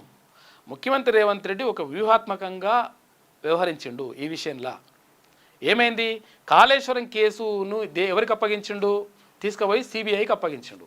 సిబిఐకి ఉన్న ఆధారాలను కూడా ఇచ్చేసిన తర్వాత ఇప్పుడు ఎవరి పని అది. ఒకవేళ రాష్ట్రంలో ఉండదనుకో, సిట్టు విచారణ చేస్తుంటే ఏమైందని చెప్పేసి అడుగుతారు కదా అందరూ. అట్లా కాకుండా సిబిఐకి అని చెప్పేసి అక్కడ కేంద్ర మంత్రి కిషన్ రెడ్డి తర్వాత వీళ్ళందరూ కూడా డిమాండ్ చేసిండ్రు. భారతీయ జనతా పార్టీ నేతలు కూడా డిమాండ్ చేసిండ్రు, ఇస్తే మంచిగా ఉంటుందని. ఇప్పుడు కేంద్రం కోర్టునే వేసి పడేసిండు. ఇప్పుడు ఏమైంది, ఒకవేళ ఇప్పుడు ఇంకా విచారణ స్టార్ట్ అయ్యలేరట వీళ్ళు, సిబిఐ స్టార్ట్ చేయలేదంటే దాని అర్థం ఏంది, మరి ఏమైనా కుమ్మక్క అవుతున్నారా అని చెప్పేసి మళ్ళీ ఒక లొల్లి, ఎవరెవరు బీఆర్ఎస్ బీజేపీ కుమ్మక్క అవుతున్నటువంటిది లొల్లి పుట్టేటువంటి అవకాశం ఉంటుంది. ఒకవేళ ఇప్పుడు స్టార్ట్ చేసి మొత్తం ఆయనని అరెస్ట్ చేసి ఇలా నిజంగా ఒకవేళ వారు దొంగలో తేర్చి వాళ్ళని తీసుకుపోయి లోపల పడేసినాడు అనుకో, మంచిగా ఆటోమేటిక్గా అప్పుడు ఏమవుతుంది, బీజేపీ తర్వాత బీఆర్ఎస్ బంధం తెగిపోతుంది. ఇట్లా మొత్తం మీద ఒక రకంగా వ్యూహాత్మకంగా వ్యవహరించి ఈ కాళేశ్వరం అంశాన్ని, అవినీతి అంశాన్ని ముఖ్యమంత్రి రేవంత్ రెడ్డి వ్యూహాత్మకంగా తీసుకుపోయి కేంద్రం కోర్టులో వేసి పడేసిండు. కాబట్టి ఇప్పుడు ఏం చేస్తలేరని మళ్ళీ ఇప్పుడు స్టోరీ, ఇట్లా స్టోరీ ఏంది వాస్తవమే, నిజంగా జరుగుతుంది కూడా ఇదే. కాబట్టి ఒక వ్యూహాత్మకంగా వ్యవహరించిండు ఈ విషయంలో ముఖ్యమంత్రి రేవంత్ రెడ్డి. కాళేశ్వరంపై సిబిఐ నో రెస్పాన్స్. ప్రాజెక్ట్ అక్రమాలపై విచారణ జరపాలని కోరిన రాష్ట్ర ప్రభుత్వం. చూసుకో, మేము లెటర్ రాసినాము, మీకు అన్ని ఆధారాలు ఇచ్చినా, మరి ఏం చేస్తారని చెప్పేసి ఇప్పుడు అడుగుతందుకు ఉన్నది లెక్క. ఈ నెల 1న జీవో నోటిఫికేషన్ జారీ, అన్ని రకాల డాక్యుమెంట్లు రిపోర్ట్లు కూడా అందజేసారు. కానీ ఇప్పటి వరకు నోటిఫికేషన్ ఇవ్వని కేంద్రం. రాష్ట్ర సర్కార్ అడిగితే 48 గంటల్లోనే సిబిఐ విచారణకు సిద్ధమని గతంలో కేంద్ర మంత్రి కిషన్ రెడ్డి ప్రకటించిండు. మరి ఏమైంది, ఇప్పుడు 48 గంటలు కాలేదా అని అడుగుతారు. ఇప్పుడు 12 రోజులు గడిచినా సిబిఐ నుంచి స్పందన రాకపోవడంపై సీఎం ఆరాధిస్తున్నట. కాళేశ్వరం ప్రాజెక్టు అక్రమాలపై దర్యాప్తు జరపాలని రాష్ట్ర ప్రభుత్వం చేసిన విజ్ఞప్తిపై సిబిఐ నుంచి ఇప్పటి వరకు ఎలాంటి స్పందన రాలేదు. దాదాపు 12 రోజులు గడుస్తున్నా అటు కేంద్రం నోటిఫికేషన్ ఇవ్వడం కానీ ఇటు ఇతర అంశాలపై రాష్ట్ర ప్రభుత్వంతో సిబిఐ సంప్రదింపులు జరపడం కానీ ప్రారంభించలేదు. ఈ అంశంపై ఉన్నతాధికారులను సీఎం రేవంత్ రెడ్డి ఆరా తీసినట్టు తెలిసింది. కాళేశ్వరంపై జస్టిస్ పిసి ఘోష్ కమిషన్ ఇచ్చినటువంటి నివేదికపై గత నెల 31న అసెంబ్లీలో సుదీర్ఘ చర్చ అనంతరం ఈ కేసును సిబిఐకి అప్పగిస్తున్నట్లు సీఎం ప్రకటించారు. దీనికి అనుగుణంగా సిబిఐ విచారణ కోరుతూ రాష్ట్ర ప్రభుత్వం ఈ నెల 1న అధికారికంగా నోటిఫికేషన్ జారీ చేసింది. ఆ కాపీ తనకు అందినట్లు సిబిఐ అక్నాలెడ్జ్మెంట్ కూడా ఇచ్చింది. కానీ ఆ తర్వాత నుంచి ఎలాంటి సమాధానం కానీ దర్యాప్తు మొదలుపెట్టినట్లు సమాచారం కానీ ఇప్పటి వరకు ఏం రాలేదు. అన్ని ఆధారాలు అందజేత కాళేశ్వరం ప్రాజెక్టులోని మేడిగడ్డ, అన్నారం, సుందిళ్ల బ్యారేజీల నిర్మాణంలో ప్రజాధనం దుర్వినియోగం అయిందని, ప్రాజెక్టులోని వివిధ దశల్లో అవినీతి జరిగిందని, అక్రమాలపై పూర్తిస్థాయి దర్యాప్తు చేపట్టాలని సిబిఐని రాష్ట్ర ప్రభుత్వం కోరింది. లేఖతో పాటే కాళేశ్వరం ప్రాజెక్టుకు సంబంధించినటువంటి అన్ని డాక్యుమెంట్లు, ఘోష్ కమిషన్, తర్వాత ఎన్డీఏసీఏ, విజిలెన్స్ నివేదికలను కూడా ఇతర ఆధారాలను కూడా సిబిఐకి అందజేసింది. సాధారణంగా ఇలాంటి ప్రాధాన్యం ఉన్నటువంటి కేసుల దర్యాప్తు కోసం అభ్యర్థనలు వచ్చినప్పుడు సిబిఐ ప్రాథమిక పరిశీలన చేసి దర్యాప్తుకు సంబంధించిన ఉత్తర ప్రత్యుత్తరాలు జరుపుతుంది. కానీ ఈ కేసులో ఇప్పటి వరకు సిబిఐ నుంచి ఎలాంటి సమాధానం కానీ దర్యాప్తు మొదలుపెట్టినట్టు సమాచారం కానీ రాలేదు. సిబిఐ కేంద్ర ప్రభుత్వ పరిధిలో పనిచేస్తున్న సంస్థ. ఇది Delhi special police establishment act 1946 ప్రకారం ఏర్పడ్డది. కానీ ఇంకేం స్టార్ట్ కాలేదు. ఏమవుతుంది ఇప్పుడు? ఇట్లనే ఆగితేనేమో కేంద్ర ప్రభుత్వం బదనాం అవుతుంది, సిబిఐ బదనాం చేస్తారు. ఒకవేళ ఇది దర్యాప్తు మొదలుపెట్టి స్పీడప్ చేసి దందం తీసుకుపోయి లోపల పడేసారు అనుకో, ఇక్కడ బీఆర్ఎస్ పని ఖతం అయిపోతుంది. లేదు బీఆర్ఎస్ని కాపాడేటువంటి ప్రయత్నం చేయాలి. వీళ్ళు పోయి భారతీయ జనతా పార్టీ అగ్రనేతల దగ్గర కాలం మీద పడతారు. మరి అట్లయితే ఎట్లయితుంది అనుకుంటే లాస్ట్కి వస్తే ఏమవుతుంది? ఇక్కడ రెండు పార్టీలు ఒకటేనైనటువంటి ప్రచారం జరుగుతుంది. దాంతో ప్రజల్లో పరిచయం అయిపోతారు. అట్లా ఒక వ్యూహాత్మకంగా వ్యవహరించుండు. మరి ఏం చేస్తారో చూడాలి సిబిఐ కానీ కేంద్ర ప్రభుత్వం కానీ. కర్ణాటకలో మళ్ళీ కులగణన చూసుకో. ఈ నెల 22 నుంచి అక్టోబర్ 7 వరకు సర్వేనట. సీఎం సిద్ధరామయ్య ప్రకటన పాత రిపోర్టును తిరస్కరిస్తున్నట్లు వెల్లడించిండు. చూసుకోగా కులగణన సరిగా జరగలేదు, మంచిగా లేదు, మళ్ళీ కులగణన అని చెప్పిండంట కర్ణాటక ముఖ్యమంత్రి సిద్ధరామయ్య. అక్కడ బీసీ ముఖ్యమంత్రి ఉన్నాడు. మహిళలు వ్యాపారవేత్తలుగా ఎదగాలి, ప్రభుత్వం అన్ని రకాలుగా సహకారం అందిస్తుంది అని చెప్పేసి మంత్రి వివేక్ వెంకటస్వామి అంటుండు. ఇందిరా మహిళా శక్తితో మహిళా సంఘాల వ్యాపారాలు చేస్తున్నాయి, మంచి లాభాలు సాధిస్తున్నాయి. మహిళలకు అవకాశం ఇస్తే ఉన్నత స్థానాలకు ఎదుగుతారు. అందుకు నా కుటుంబమే ఉదాహరణ. 5 లక్షల పెట్టుబడితో బిజినెస్ పెట్టి పైకి వచ్చానని వెల్లడి. CII Indian women of lift voice for change ప్రోగ్రామ్కు ఆయన హాజరైందంట. CII Indian women of lift voice for change అంట. కార్యక్రమానికి పోయిండు. వ్యాపారవేత్తలుగా ఎదగాలని చెప్పేసి అంటున్నారు. శుక్రవారం హైటెక్ సిటీలోని జరిగినటువంటి CII Indian women of lift voice for change కార్యక్రమంలో మంత్రి వివేక్ వెంకటస్వామి, ప్రముఖ పారిశ్రామికవేత్త సరోజ అంటే వాళ్ళ సత్యమని ఉన్నట్టు వాళ్ళందరూ కూడా పాల్గొన్నారంట. ఇక గ్రూప్ 2, గ్రూప్ 3పై ఏం చేద్దాం? పీకురి గడ్డి ఏం చేద్దాం అంటే మొత్తం మోసం చేసి కూర్చుంటారు, ఆగం చేస్తారు దాన్ని. అరే గతంలోనే మంచిగా జరగలేదురా బాబు, మొత్తం కూడా నష్టం అయిపోయింది. ఒక తరం మొత్తం మిస్ అయిపోతూ ఉంది. 2011-12 ఏది నోటిఫికేషన్ వస్తే ఇప్పటి వరకు నోటిఫికేషన్ ఒక్కటి కూడా ముందర పడినది లేదు. అప్పటి నుంచి ఇప్పటి వరకు రాష్ట్రం ఏర్పడిన తర్వాత ఒక్క నోటిఫికేషన్ లేదు. ఒక్క నోటిఫికేషన్లలో ఏది ఎగ్జామ్ అయిపోయి రిక్రూట్మెంట్ జరిగింది లేదు గ్రూప్ 1కి సంబంధించి. అరే ఇప్పుడన్నా సరిగా నిర్మిద్దామని చెప్పేసి చెప్తే లేదు మేఘాల మీద మేము పీకేస్తాం అని చెప్పేసి తొందర పెట్టేసినాక ఏం చేసిండ్రు? 29 జీవోని తీసుకొచ్చిండ్రు. 29 జీవోని తీసుకొచ్చి ఏం చేసిండ్రు?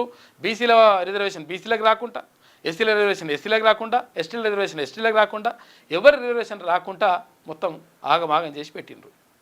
సరే అది పెట్టి ఇక్కడ సుప్రీంకోర్టుకు పోతే అప్పటికప్పుడు మేము ఇప్పటికిప్పటికి ఏం చేయాలని చెప్పేసి కోర్టు చెప్పేసింది, అది పక్కకు పెట్టేసారు. తర్వాత ఏమైంది? 10 మంది ఎక్కువ వచ్చినట్టు అభ్యర్థులు. ఎట్లా ఎక్కువ వస్తారా నాయన? మీ అయ్యే జాగీరు తీసుకుపోయి ఇచ్చేసుకుంటా ఉద్యోగాలు అంటే. ఇక్కడ రాష్ట్రంలో అవి సివిల్స్ అంటే అక్కడ ఐఏఎస్ ఐపీఎస్ కేంద్ర ప్రభుత్వం నిర్వహిస్తున్నటువంటి, యూపీఎస్సీ నిర్వహిస్తున్నటువంటి ఐఏఎస్ ఐపీఎస్ ఎంతనో రాష్ట్రంలో గ్రూప్ 1 ఉద్యోగం అటువంటిది. వీళ్ళు కన్ఫర్డ్ ఐఏఎస్ ఐపీఎస్ అవుతారు. అటువంటి ఉద్యోగం నాగం చేసి పెట్టి ఇప్పుడు గ్రూప్ 2 ఏం చేద్దాం, గ్రూప్ 3 ఏం చేద్దామంటే పీకురి గడ్డి. టీజీపీఎస్సీ సమాలోచన ఇప్పుడు నాయన మీద పడుతుందా, బుర్ర వెంకటేశం మీద. పాపం మంచి అధికారే, కానీ గతంలో వేసి పేరాలు ఆగమాగం చేసి ఆడబెట్టారు కుప్ప. ఇక గ్రూప్ 1 రిక్రూట్మెంట్ ఆలస్యంతో గ్రూప్ 2, 3పై పీఠముడి అంట. అప్పీలుకు పోయాక రివ్యూ చేయాలని భావిస్తున్న కమిషన్. ఇక గ్రూప్ 1 సర్వీస్కు ఎంపికైన వాళ్ళలో గ్రూప్ 2, గ్రూప్ 3కి కూడా ఎంపికైన వాళ్ళు ఎందరున్నారనే వివరాలు కూడా సేకరిస్తున్నట. అయితే వీటి ఆధారంగానే రిక్రూట్మెంట్ జాబ్ క్యాలెండర్పై నిర్ణయం తీసుకుంటారట. ఏదైతుంది ఇప్పుడు గ్రూప్ 1 కాకుండానే గ్రూప్ 2, 3 నియమించారు అనుకో, ఆ తర్వాత గ్రూప్ 1 వస్తే మళ్ళీ అందులోకి వెళ్ళిపోయి మళ్ళీ గ్రూప్ 1లో జాయిన్ అయిపోతాడు. ఎందుకంటే పెద్ద ఉద్యోగం కాబట్టి ఏం చేయాలని ఆలోచిస్తున్నట. గ్రూప్ 1పై హైకోర్టు తీర్పు నేపథ్యంలో గ్రూప్ 2, గ్రూప్ 3 పోస్టుల భర్తీపై ఎలా ముందుకెళ్లాలనే అంశంపై టీజీపీఎస్సీ సమాలోచనలు చేస్తున్నది. అయితే గ్రూప్ 1 రిక్రూట్మెంట్ పూర్తయ్యాకే గ్రూప్ 2, గ్రూప్ 3 పోస్టుల భర్తీ చేయాలని టీజీపీఎస్సీ అనుకుంది. అయితే గ్రూప్ 1కు ఎంపికైన వారిలో చాలామంది గ్రూప్ 2, గ్రూప్ 3కు కూడా సెలెక్ట్ అవుతారని, అందువల్ల వరుసగా గ్రూప్ 1, గ్రూప్ 2, గ్రూప్ 3 పోస్టులు భర్తీ చేస్తే బ్యాక్లాగ్ సమస్య ఉండదని భావించింది. కానీ ఇప్పుడు గ్రూప్ 1 వాయిదా పడడంతో గ్రూప్ 2, గ్రూప్ 3పై ఎలా ముందుకెళ్లాలనే దానిపై కమిషన్ సమాలోచన చేస్తున్నది. ప్రస్తుతం గ్రూప్ 1 మెయిన్స్ ఆన్సర్ షీట్లను రీవాల్యుయేషన్ చేయాలన్న హైకోర్టు సింగిల్ జడ్జి తీర్పుపై డివిజన్ బెంచ్లో అప్పీల్కు వెళ్లాలని ఇప్పటికే డిసైడ్ అయింది. ఈ ప్రక్రియ పూర్తి కాగానే గ్రూప్ 2, గ్రూప్ 3 రిక్రూట్మెంట్పై టీజీపీఎస్సీ రివ్యూ చేయాలని చెప్పి భావిస్తుందట. చూసుకోయిగా డివిజన్ బెంచ్కి వెళ్తారట, వెళ్ళరు ఇంకా ఏడికి వెళ్ళినా కానీ అదే కదా మీరు కథలు చేసినంత లంగ కథలు. ఇక 15 నుంచి ప్రైవేట్ ప్రొఫెషనల్ కాలేజీలు బంద్ అంట. చూసుకో, ప్రొఫెషనల్ కాలేజీలు ఇటు 16 నుంచి డిగ్రీ పీజీ కాలేజీలు కూడా బంద్ చేస్తామని చెప్పేసి ప్రైవేటు యాజమాన్యాలు చెప్తున్నాయి. ఎందుకంటే ఫీజు రియంబర్స్మెంట్ వస్తలేదు. ప్రైవేటు కాలేజీల మేనేజ్మెంట్లు సంఘం నిర్ణయం తీసుకుందంట. ఫీజు బకాయిలు రిలీజ్ చేయాలని వాళ్ళు డిమాండ్ చేస్తున్నారు. ఎందుకంటే ఇప్పుడు పిల్లలు పోతే 4 ఏళ్ళ నుంచి ఫీజు రియంబర్స్మెంట్ లేదు. అక్కడ గత ప్రభుత్వం 2 ఏళ్ళు పెట్టింది, ఇప్పుడు ఈ ప్రభుత్వం 2 ఏళ్ళు. ఇప్పుడు 4 ఏళ్ళు పెడితే ఏమవుతుంది? ఇప్పుడు ఇక్కడ ఎవరైతే చదువుకొని బయటకు వెళ్ళినటువంటి పిల్లలు ఎవరైతే ఉంటారో, విద్యార్థులు ఎవరైతే ఉంటారో వాళ్ళు ఉద్యోగాలు వచ్చినా కానీ పోలేని పరిస్థితి ప్రైవేట్ సెక్టార్లో. ఏదో ఒకటి చేసుకుందాం అనుకుంటే. ఎందుకంటే ఇక్కడ బిల్లు కట్టాలి, మళ్ళీ ఫీజు రియంబర్స్మెంట్ రాకపోతే లక్షలు ఇక్కడ ఫీజులు కట్టాలి. పరిస్థితి ఇట్లా తయారైపోయింది. 1 టైం సెటిల్మెంట్లు చేస్తా అని చెప్పేసి ముఖ్యమంత్రి రేవంత్ రెడ్డి ప్రకటించిండు. మరి చేస్తే బాగుంటుందని చెప్పేసి అందరూ అనుకున్నారు, చేస్తారని చెప్పేసి కూడా భావించిండ్రు. ఇప్పుడేమో 22 నెలలు అవుతుంది ప్రభుత్వం ఏర్పడి. కట్టేస్తే మంచిగా ఉంటుంది. ఎందుకంటే స్టడీస్కి సంబంధించి, చదువులకు సంబంధించి మంచి నిర్ణయం తీసుకోవాల్సిన అవసరం, బాధ్యత ప్రభుత్వం పైన ఉంటుంది. ఇక పీజీ అడ్మిషన్లో స్పోర్ట్స్ కోటా యూజీసీ గైడ్లైన్స్కు తగ్గట్టుగా జీవో 21లో మార్పులు తీసుకొస్తున్నట్ట పీజీ అడ్మిషన్లకు సంబంధించి. ఇక ఇవాళ మణిపూర్కు మోదీ 2023 అల్లర్ల తర్వాత తొలిసారి రాష్ట్రానికి పోతున్నాడు. నాటి హింసాత్మక ఘటనల్లో 260 మందికి పైగా మృతి. బాధితులను పరామర్శించనున్న ప్రధానమంత్రి చురాచాంద్పూర్ తర్వాత ఇంపాల్లో పర్యటన. ఇక 2 చోట్ల బహిరంగ సభలు నిర్వహించాలని చెప్పేసి అనుకుంటారట. 8,500 కోట్ల రూపాయల అభివృద్ధి పనులకు ప్రధానమంత్రి నరేంద్ర మోడీ శంకుస్థాపన చేస్తారట. భారీ భద్రతా ఏర్పాట్లు కూడా చేసిండ్రు మణిపూర్లో. మణిపూర్ అల్లర్లకు సంబంధించి అప్పుడు పోలేదనేటువంటి ఆరోపణ ఉన్నది. ఇక మరి ఎలక్షన్స్ దగ్గరికి వస్తుంది, ఏమవుతుందో కానీ అక్కడ పోతున్నట. 8,500 కోట్ల రూపాయల పనులు చేస్తారట. ఇక నేపాల్ ప్రధానిగా సుశీలా కర్కి ప్రెసిడెంట్ పౌడెల్ సమక్షంలో ప్రమాణ స్వీకారం. దేశ తొలి మహిళా ప్రధానిగా సుప్రీంకోర్టు మాజీ సీజే రికార్డు సృష్టించింది. బాధ్యతలు చేపట్టిన వెంటనే కేబినెట్ భేటీ చేసిండ్రు. 2026 మార్చి 4న ఎన్నికలు నిర్వహించాలని నిర్ణయం తీసుకున్నట. ప్రస్తుత పరిస్థితుల దృష్ట్యా ఎమర్జెన్సీ ప్రకటించే అవకాశం కూడా ఉందంట. సుశీలా కర్కితో ప్రమాణం చేయిస్తున్న ప్రెసిడెంట్ పౌడేల్ అని చెప్పేసి వార్త కనిపిస్తూ ఉంది. అక్కడ గతంలో ఆమె సుప్రీంకోర్టు ప్రధాన న్యాయమూర్తిగా పనిచేసిందంట. ఆమెనే ఇప్పుడు అక్కడ ప్రధానిగా ప్రమాణం చేయిస్తున్నారు. మొదటి మహిళ అంటే అక్కడ నేపాల్కి సంబంధించి మహిళా ప్రధాని. ఇక నేపాల్లో అవినీతి, సోషల్ మీడియా బ్యాన్పై తిరగబడ్డ యువత. ఇక ఫేక్ ప్రచారం కోసం సోషల్ మీడియాను ఎక్కువ వాడుకుంటున్నది. మనమేనయ్యా, బ్యాన్ చేసే ప్రసక్తే లేదు అని చెప్పేసి ఇట్లా మాట్లాడుకుంటారట వీళ్ళు. ఇది వెలుగులో ఉన్నటువంటి ప్రధాన కథనాలు. అయితే ఒకసారి ఆంధ్రజ్యోతి చూద్దాం. కార్ అయినా బైక్ అయినా లారీ అయినా రేడియం స్టిక్కర్ తప్పనిసరి. ఎందుకనంటే రాత్రిపూట పోయేటప్పుడు ఒకవేళ లైట్లు రాకపోతే ఆ రేడియం స్టిక్కర్ ఉంటే ఆ రేడియం స్టిక్కర్ చెక్కును మెరిస్తే అక్కడ వెహికల్ పోతుందనేటువంటి సంకేతం వస్తుంది. దానివల్ల ప్రమాదాలు కొంచెం తగ్గుతాయనేటువంటిది ఆలోచన అంట. ఒక మంచి ఆలోచనే, అది నిర్ణయం తీసుకున్నారు. ప్రమాదాల నివారణకు రవాణా శాఖ కీలక నిర్ణయం. వాహనం దాని మూలలు కనిపించేలా స్టిక్కర్ ఉండాలి. ఎందుకంటే ఇప్పుడు ఇక్కడ మధ్యలో లైట్లు ఉంటాయి. ఇప్పుడు ఏది ఇక్కడ లారో బస్సో ఇట్లా ఉన్నది అనుకో, ఇట్లా ఉంటే ఏమవుతుంది, ఇప్పుడు ఇక్కడ వెనకాల నుంచి ఇట్లుంటుంది. అయితే ఇక్కడ వెనక నుంచి చూసుకుంటే ఇట్లున్నది అనుకో, ఇట్లుంటే గీడొకటి లైటు, తర్వాత ఈడొక లైట్ ఉంటుంది.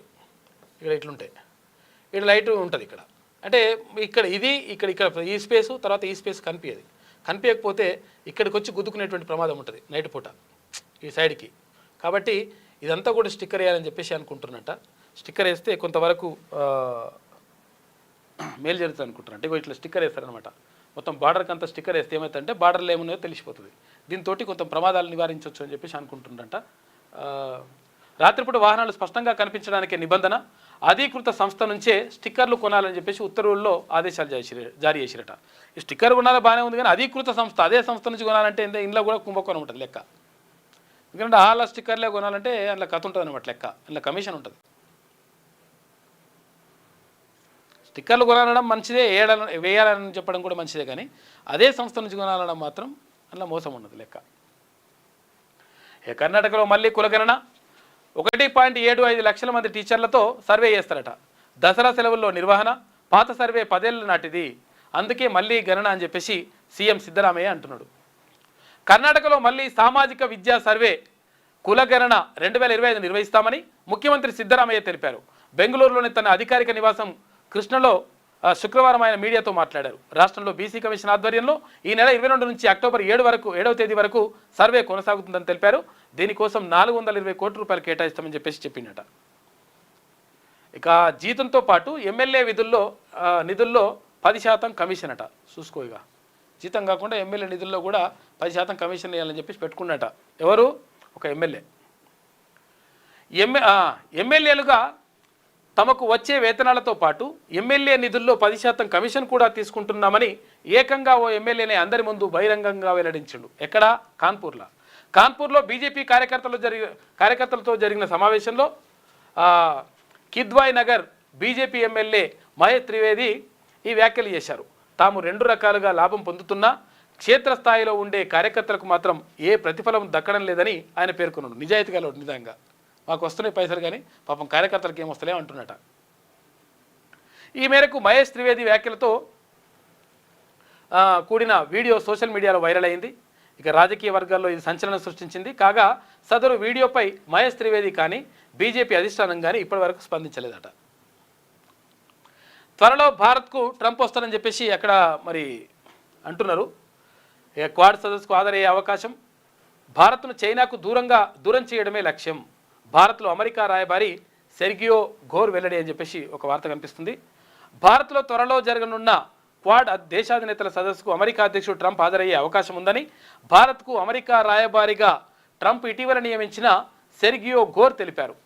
అమెరికా రాయబారి అయితే గురువారం ఆయన సెనెట్ ఫారిన్ రిలేషన్స్ కమిటీతో మాట్లాడుతూ ఈ సదస్సుకు హాజరయ్యే అవకాశం ఉందండి. ఎందుకంటే ఇప్పుడు ఇక్కడ భారత్ చైనా దగ్గర అవుతున్నాయి. భారత్ చైనా దగ్గర అయితే మాకు ప్రమాదం ఉంటుందని చెప్పేసి అమెరికా భావిస్తున్నది. కాబట్టి చైనాకు దూరం చేయాలంటే ఏం చేయాలంటే మనం కూడా వచ్చి ఉండాలి అని చెప్పేసి భావిస్తున్నాడట. అందుకే నేను వస్తా అని చెప్పేసి అన్నాడంట ట్రంప్. 15వ ఉపరాష్ట్రపతిగా రాధాకృష్ణన్ ప్రమాణం. రాష్ట్రపతి ద్రౌపది ముర్ము సమక్షంలో కార్యక్రమం. మోదీ, ఖర్గే, కేంద్ర మంత్రులతో పాటు మాజీ ఉపరాష్ట్రపతులు వెంకయ్య, అన్సారీ, ధన్ఖడ్ హాజరు. ఇక ఏపీ సీఎం చంద్రబాబు, పవన్ కళ్యాణ్ కూడా అయితే హాజరు కానీ రాహుల్ గాంధీ, ఇతర విపక్ష నేతలు హాజరు కాలేదట. అఫిడవిట్పై ఏం చేద్దాం? సాదా బైనామా దరఖాస్తుల పరిష్కారంలో సీసీఎల్ఏ నిబంధనలపై తర్జన పడుతున్నట. భూభారతి చట్టంలో లేని 3 కొత్త అంశాలను నిబంధనలో పేర్కొన్న సీసీఎల్ఏ. ఇక అఫిడవిట్ సేకరించడం తలనొప్పిగా మారుతుందన్న రెవెన్యూ యంత్రాంగం. అమలు చేయాలా వద్దా అని చెప్పేసి సందిగ్ధంలో ఉన్నారట. ఇప్పుడు ఏమవుతుంది ఇక్కడ? ఏది భూభారతికి సంబంధించి అంటే ఇక్కడ ఏది సాదా బైనామా, సాదా బైనామాకు సంబంధించి సాదా బైనామా అంటే తెల్ల పేపర్ మీద కొనడం. ఈ తెల్ల పేపర్ మీద కొంటే ఏమవుతుంది, వైట్ పేపర్ మీద కొంటే వైట్ పేపర్ మీద రాసి ఇచ్చేస్తారు, నీ భూమి నేను కొంటున్నా అని చెప్పేసి అప్పుడు రాసుకొని తీసుకున్నటువంటివి. దానికి ఇంకా రిజిస్ట్రేషన్ కాకుండా తర్వాత ఇక్కడ ఏది మ్యుటేషన్ కాకుండా ఉన్నటువంటి వాటివి. అయితే వాటికి సంబంధించి ఏమవుతుందంటే ఇప్పుడు ఏమంటున్నారు, ఈ సాదా బైనామాతో పాటు అఫిడవిట్ అంటే ఎవరైతే అమ్మినటువంటి వ్యక్తి ఇప్పుడు రాసి సాదా బైనామా తెల్ల కాగితం ఎవరైతే రాసి ఇచ్చినటువంటి వ్యక్తి ఉంటారో ఆ వ్యక్తి నుంచి ఒక అఫిడవిట్ పైన సంతకం పెట్టేయాలని చెప్పేసి అంటున్నారు. సంతకం పెడతారా అంటే ఆ తెల్ల కాగితం రాసిన ఇప్పుడు సంతకం పెట్టకపోవచ్చు. ఎందుకంటే ఎప్పుడో మా తాతల మీరు ఏమైంది నాకేం అవసరం రా నాయన నేను పెట్టను పో అని చెప్పేసి అనవచ్చు. మరి అప్పుడు ఎట్లా ఏం చేద్దామని చెప్పేసి అనుకుంటారంట. అఫిడవిట్ అయితే పెట్టాలని చెప్పేసి రూల్ ఉన్నది గతంలో, మరి ఇప్పుడు ఆ రూల్ తీసేద్దామా, రూల్ తీసేద్దాం అనుకుంటే ఎవడో తెల్ల పేపర్ రాసుకొచ్చేసి నాకు రాసి ఇచ్చారని చెప్పేసి చేసుకునేటువంటి ప్రమాదం కూడా ఉంటుంది. మరి ఎట్లా ఏం చేద్దామని చెప్పేసి తర్జన భర్జన పడతా ఉంటారంట సాదా బైనామాకు సంబంధించి. సాదా బైనామా దరఖాస్తుల పరిష్కారంలో కొత్త సమస్య తలెత్తుతున్నాయి. అయితే రాష్ట్రంలో 5 ఏళ్లుగా పెండింగ్లో ఉన్న సాదా బైనామా దరఖాస్తులను పరిష్కరించాలని ప్రభుత్వం నిర్ణయించగా భూ పరిపాలన ప్రధాన కమిషనర్ CCLA విధించిన నిబంధనలు ఇందుకు అవరోధంగా మారుతున్నాయి. ప్రధానంగా సాదా బైనామా దరఖాస్తుదారు భూమి కొనుగోలు చేసిన వ్యక్తి నుంచి అఫిడవిట్ తీసుకురావాలన్న నిబంధన వివాదంగా మారే పరిస్థితి కనిపిస్తోంది. ఎందుకంటే నీ సాదా బైనామాతో పాటు అఫిడవిట్ తీసుకురావాలి, అఫిడవిట్ పైన ఆయన సంతకం తీసుకురావాలంటే సంతకం బెటర్ కదా వాళ్ళు.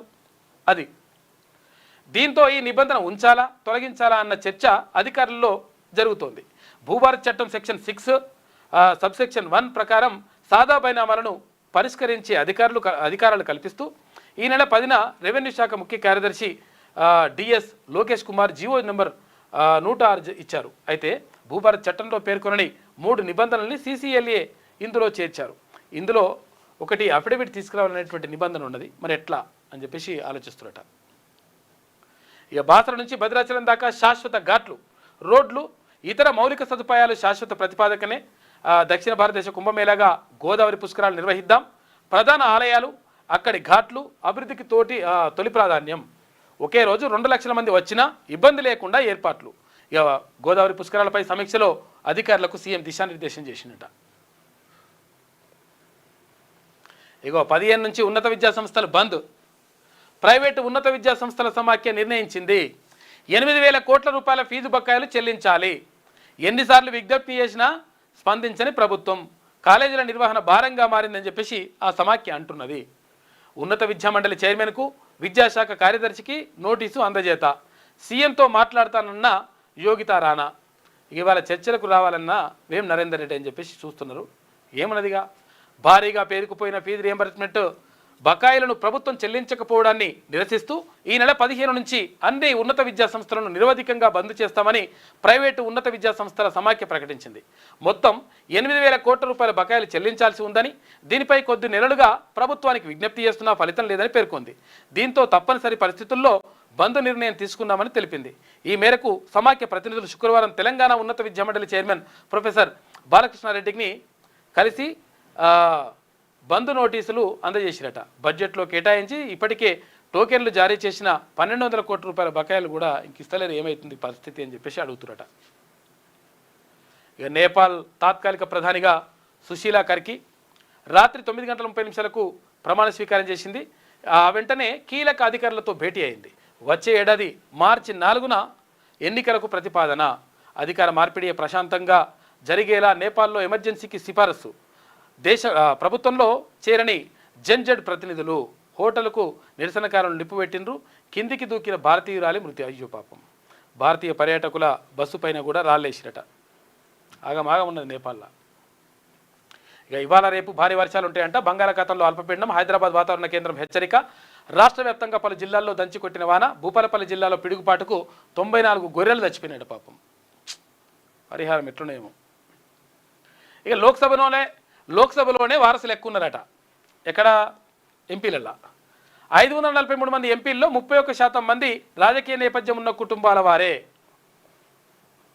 ఇప్పుడు దేశంలోని అసెంబ్లీల్లో 20%, శాసనమండలిలో 22%, ఏపీలో 8%, తెలంగాణలో 11% మంది ఎంపీల వారసులే ఉన్నారట. ఇప్పుడు కడియం ఉంటే కడియం శ్రీహరి వాళ్ళ కూతురు, ఇప్పుడు కడియం కావ్య ఉన్నది. తర్వాత ఇక్కడ ఇప్పుడు జానారెడ్డి ఉంటే జానారెడ్డి వాళ్ళ కుమారుడు ఉన్నాడు, కొడుకు ఉన్నాడు ఆయన. తర్వాత ఇట్లా మొత్తం మీద అలా వారసులే. ఇప్పుడు ఎక్కడ వివేక్ వెంకటస్వామి ఉంటే వివేక్ వెంకటస్వామి కుమారుడు అక్కడ వంశీ ఆయన ఎంపీగా ఉన్నాడు. ఇట్లా వారసులే ఎక్కువగా ఉంటుందంట. కాబట్టి లోక్సభలోనే ఎక్కువ ఉన్నారని చెప్పేసి ఒక సర్వే తెలుపుతూ ఉంది. ఏపీలో 8 మంది, తెలంగాణలో 11 మంది ఎంపీలు వారసులే. పురుషుల కన్నా మహిళల్లోనే అధికంగా ఉన్నదని చెప్పేసి ఏడీఆర్ నివేదిక ఇచ్చింది. జాతీయ పార్టీల్లో కాంగ్రెస్లో వారసులు ఎక్కువ అని చెప్పేసి వెల్లడించారు. దేశవ్యాప్తంగా శాసనసభల్లో కన్నా లోక్సభలోనే వారసుల సంఖ్య అధికంగా ఉందని, దేశంలో వారసత్వ రాజకీయాలు తీవ్ర ప్రభావం చూపుతున్నాయని అసోసియేషన్ ఆఫ్ డెమోక్రటిక్ రిఫార్మ్స్ తెలిపింది. ఇక 543 లోక్సభ ఎంపీల్లో 167 మంది అంటే 31% మంది వారసత్వ నేపథ్యం ఉండగా 224 మంది రాజ్యసభ ఎంపీల్లో 47 మంది అంటే 21% వ్యాపార వారసత్వ నేపథ్యం ఉందని చెప్పేసి వెల్లడించింది ఆ సంస్థ. చూసుకో, వారసులే ఉన్నారట. ఎందుకంటే అయ్యనో అమ్మనో ఎవరో ఉండాలి లెక్క అన్నట్టు. 27,650 టన్నులు రాష్ట్రానికి 4 రోజుల్లో రానున్న యూరియా. గత 2 రోజుల్లో 23,000 టన్నుల సరఫరా. రైతులకు ఎదురయ్యే సమస్యల పరిష్కారానికి తోడ్పడేలా వ్యవసాయ శాఖకు ప్రత్యేక యాప్ అని చెప్పేసి మంత్రి తుమ్మల నాగేశ్వరరావు అంటున్నాడు. ఎరువులు తీసుకొస్తారట మెల్లమెల్లగా. ఇక అల్బేనియాలో కృత్రిమ మీద మంత్రి చూసుకోయిగా ఏఐ మంత్రి అంట. ఆమె పేరు కూడా పెట్టి ప్రపంచంలోనే తొలిసారిగా మంత్రిని ఏఐ నుంచి పెట్టేసిరు. మనిషి కాదు, ఏఐ ఆర్టిఫిషియల్ ఇంటెలిజెన్సు ఇప్పుడు మంత్రి అయిందాడ. పట్టపగలు సినీ ఫక్కీలో దారి దోపిడి. 40 లక్షల చోరీ. ముందు వెళ్తున్న కారును వెనుక నుంచి కారుతో ఢీకొట్టిన దుండగులు. లోపలున్న వారిపై కారం జల్లి డమ్మి పిస్తోలు కత్తులతో బెదిరించి దోపిడీ చేసిరట. రంగారెడ్డి జిల్లా కొత్తపల్లిలో ఘటన. ఇక బ్యాంకులో 5 లక్షలు కాజేసిన బాలుడు, పిల్లగాడంట వీడు, 18 ఏళ్ళ లోపునుడు. సీసీ కెమెరా ఫుటేజీలో నిర్ధారణ. నిజామాబాద్ జిల్లా బోధన్ ఎస్బీఐలో ఘటన చోటు చేసుకుంది. చోరీపై పోలీసులు దర్యాప్తు చేస్తున్నారు. ఈ నెల 8న ఘటన ఆలస్యంగా వెలుగులోకి వచ్చిందట. పిల్లగాడు 5 లక్షలు వేసేసినట వాడు. బాణసంచా నిషేధంపై జాతీయ విధానం ఉండాలి కదా అని చెప్పేసి కాలుష్య నియంత్రణకు ఢిల్లీకే పరిమితం కాకూడదు, చేయడం ఎందుకు, దీన్ని దేశవ్యాప్తంగా అమలు చేస్తే మంచిగా ఉంటుందని చెప్పి సుప్రీంకోర్టు సూచించిందట. ఇక రియల్ ఎస్టేట్ వ్యాపారి దారుణ హత్య. నడి రోడ్డుపైనే ఘటన. హైదరాబాద్ కుషాగూడలో ఘోరం. వ్యాపార ఆర్థిక లావాదేవీల కారణమని చెప్పేసి అంటున్నారు. పోలీసుల అదుపులో నిందితుడున్నాడు. బీసీ డిక్లరేషన్ విజయోత్సవ సభ వాయిదా వేసిండ్రు ఎవరు? కాంగ్రెస్ పార్టీ. 15న కామారెడ్డిలో నిర్వహించాలని ఇంతకుముందు పీసీసీ నిర్ణయించింది. అసలు యాక్చువల్గా మరి వర్షం అని చెప్తున్నారు. కానీ విషయం ఏంటంటే ఏదైతే కామారెడ్డి డిక్లరేషన్లో బీసీ డిక్లరేషన్ చేసిండ్రో ఆ డిక్లరేషన్లో ప్రకటించినటువంటి 26 అంశాలు ఉంటే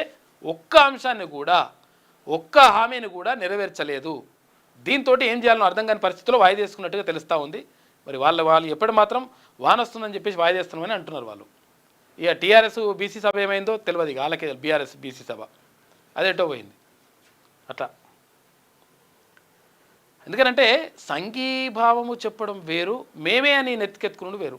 మేమే అని నెత్తికెత్తుకున్నాడు. ఇప్పుడు బీఆర్ఎస్ ఏం చేసింది? అవతల పడ్డది. అట్లుంటుంది అన్నట్టు లెక్క. అవసరం ఉంటే ఎప్పుడైనా ఓట్లు అవసరం ఉంటే అటువంటి టైంలో వచ్చి చెప్తుంటారు ఇవన్నీ కూడా. బీసీ డిక్లరేషన్ విజయోత్సవ సభ వాయిదా. 15న కామారెడ్డిలో నిర్వహించాలని ఇంతకుముందు పీసీసీ నిర్ణయించింది.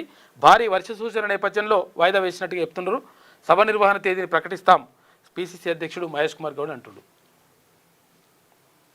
ఇది ఆంధ్రజ్యోతిలో ఉన్నటువంటి ప్రధాన కథనాలు.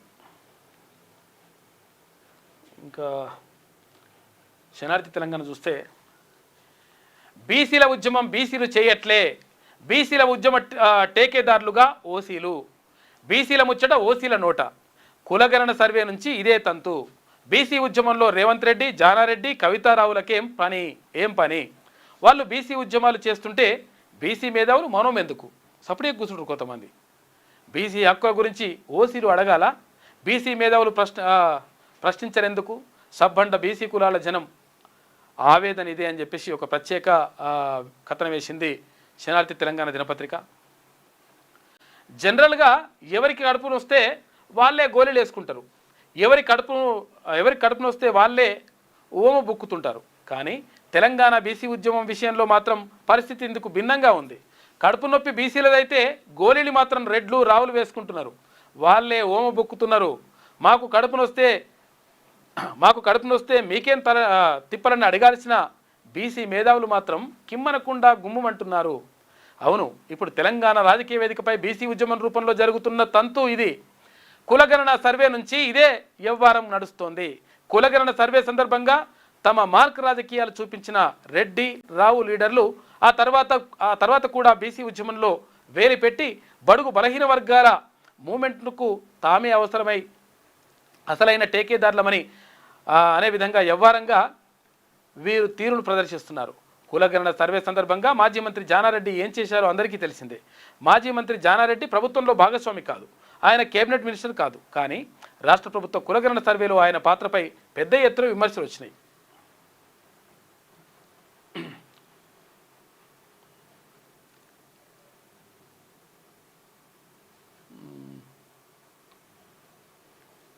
ఏమై ఇక్కడ ఓకే, కులగణన సర్వేలో ఆయన ఎంట్రీ తర్వాతే వివాదాలు పెరిగాయనే విమర్శలు వచ్చాయి. జానారెడ్డి కులగణన సర్వేలో బీసీల జనాభాను కావాలని తగ్గించే ప్రయత్నం చేశారనే అపవాదును మూటగట్టుకున్నారు.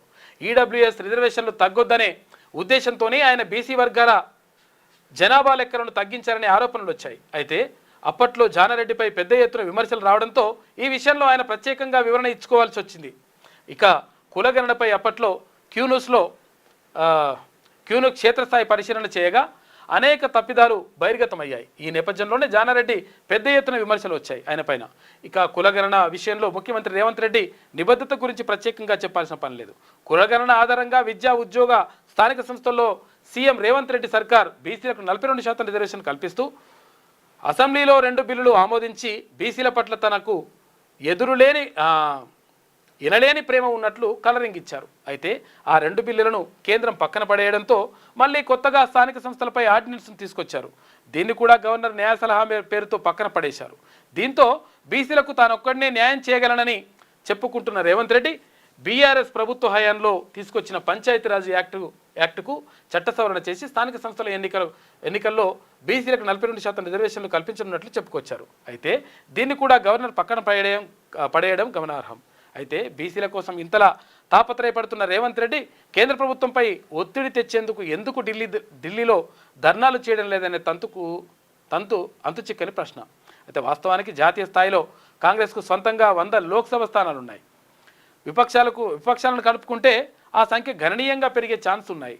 కానీ రేవంత్ రెడ్డి మాత్రం హైకమాండ్పై ఒత్తిడి పెంచి తమ బీసీ ఉద్యమానికి మద్దతు కూడగట్టడంలో దారుణంగా వైఫల్యం చెందుతున్నారు. ఇక కవితారావు గురించి ప్రత్యేకంగా చెప్పాల్సిన పని లేదు. బీఆర్ఎస్ 10 ఏళ్ల ప్రభుత్వ పాలనలో ఆమె ఏనాడు బీసీల గురించి అసలే ప్రస్తావించలేదు. 10 ఏళ్ళు అధికారంలో ఉన్నప్పుడు ఆమె నిజామాబాద్ ఎంపీగా ఉన్నది, ఆ తర్వాత ఎమ్మెల్సీగా కొనసాగుతున్నది. అయినా కానీ ఎన్నడూ కూడా బీసీల గురించి అన్యాయం జరిగింది, బీసీలకు ఇట్లా జరగాలని చెప్పేసి ఎన్నడూ కూడా ఒక్క మాట కూడా మాట్లాడలేదు.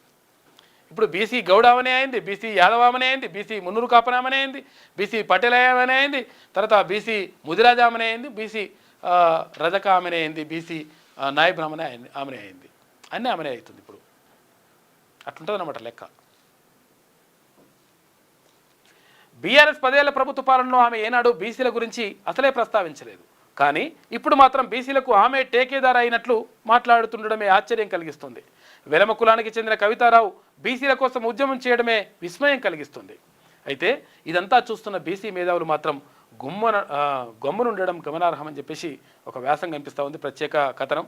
కాబట్టి బీసీలు అందరూ 100% మేల్కొన్నారు, బీసీలు మేల్కొన్నారు కాబట్టి, బీసీలు చైతన్యమైనరు కాబట్టి వీళ్ళందరూ కూడా మేము బీసీల పట్ల ఇట్లా చేస్తాం అట్లా చేస్తామని చెప్పేసి చెప్పుకొస్తూ ఉన్నారు.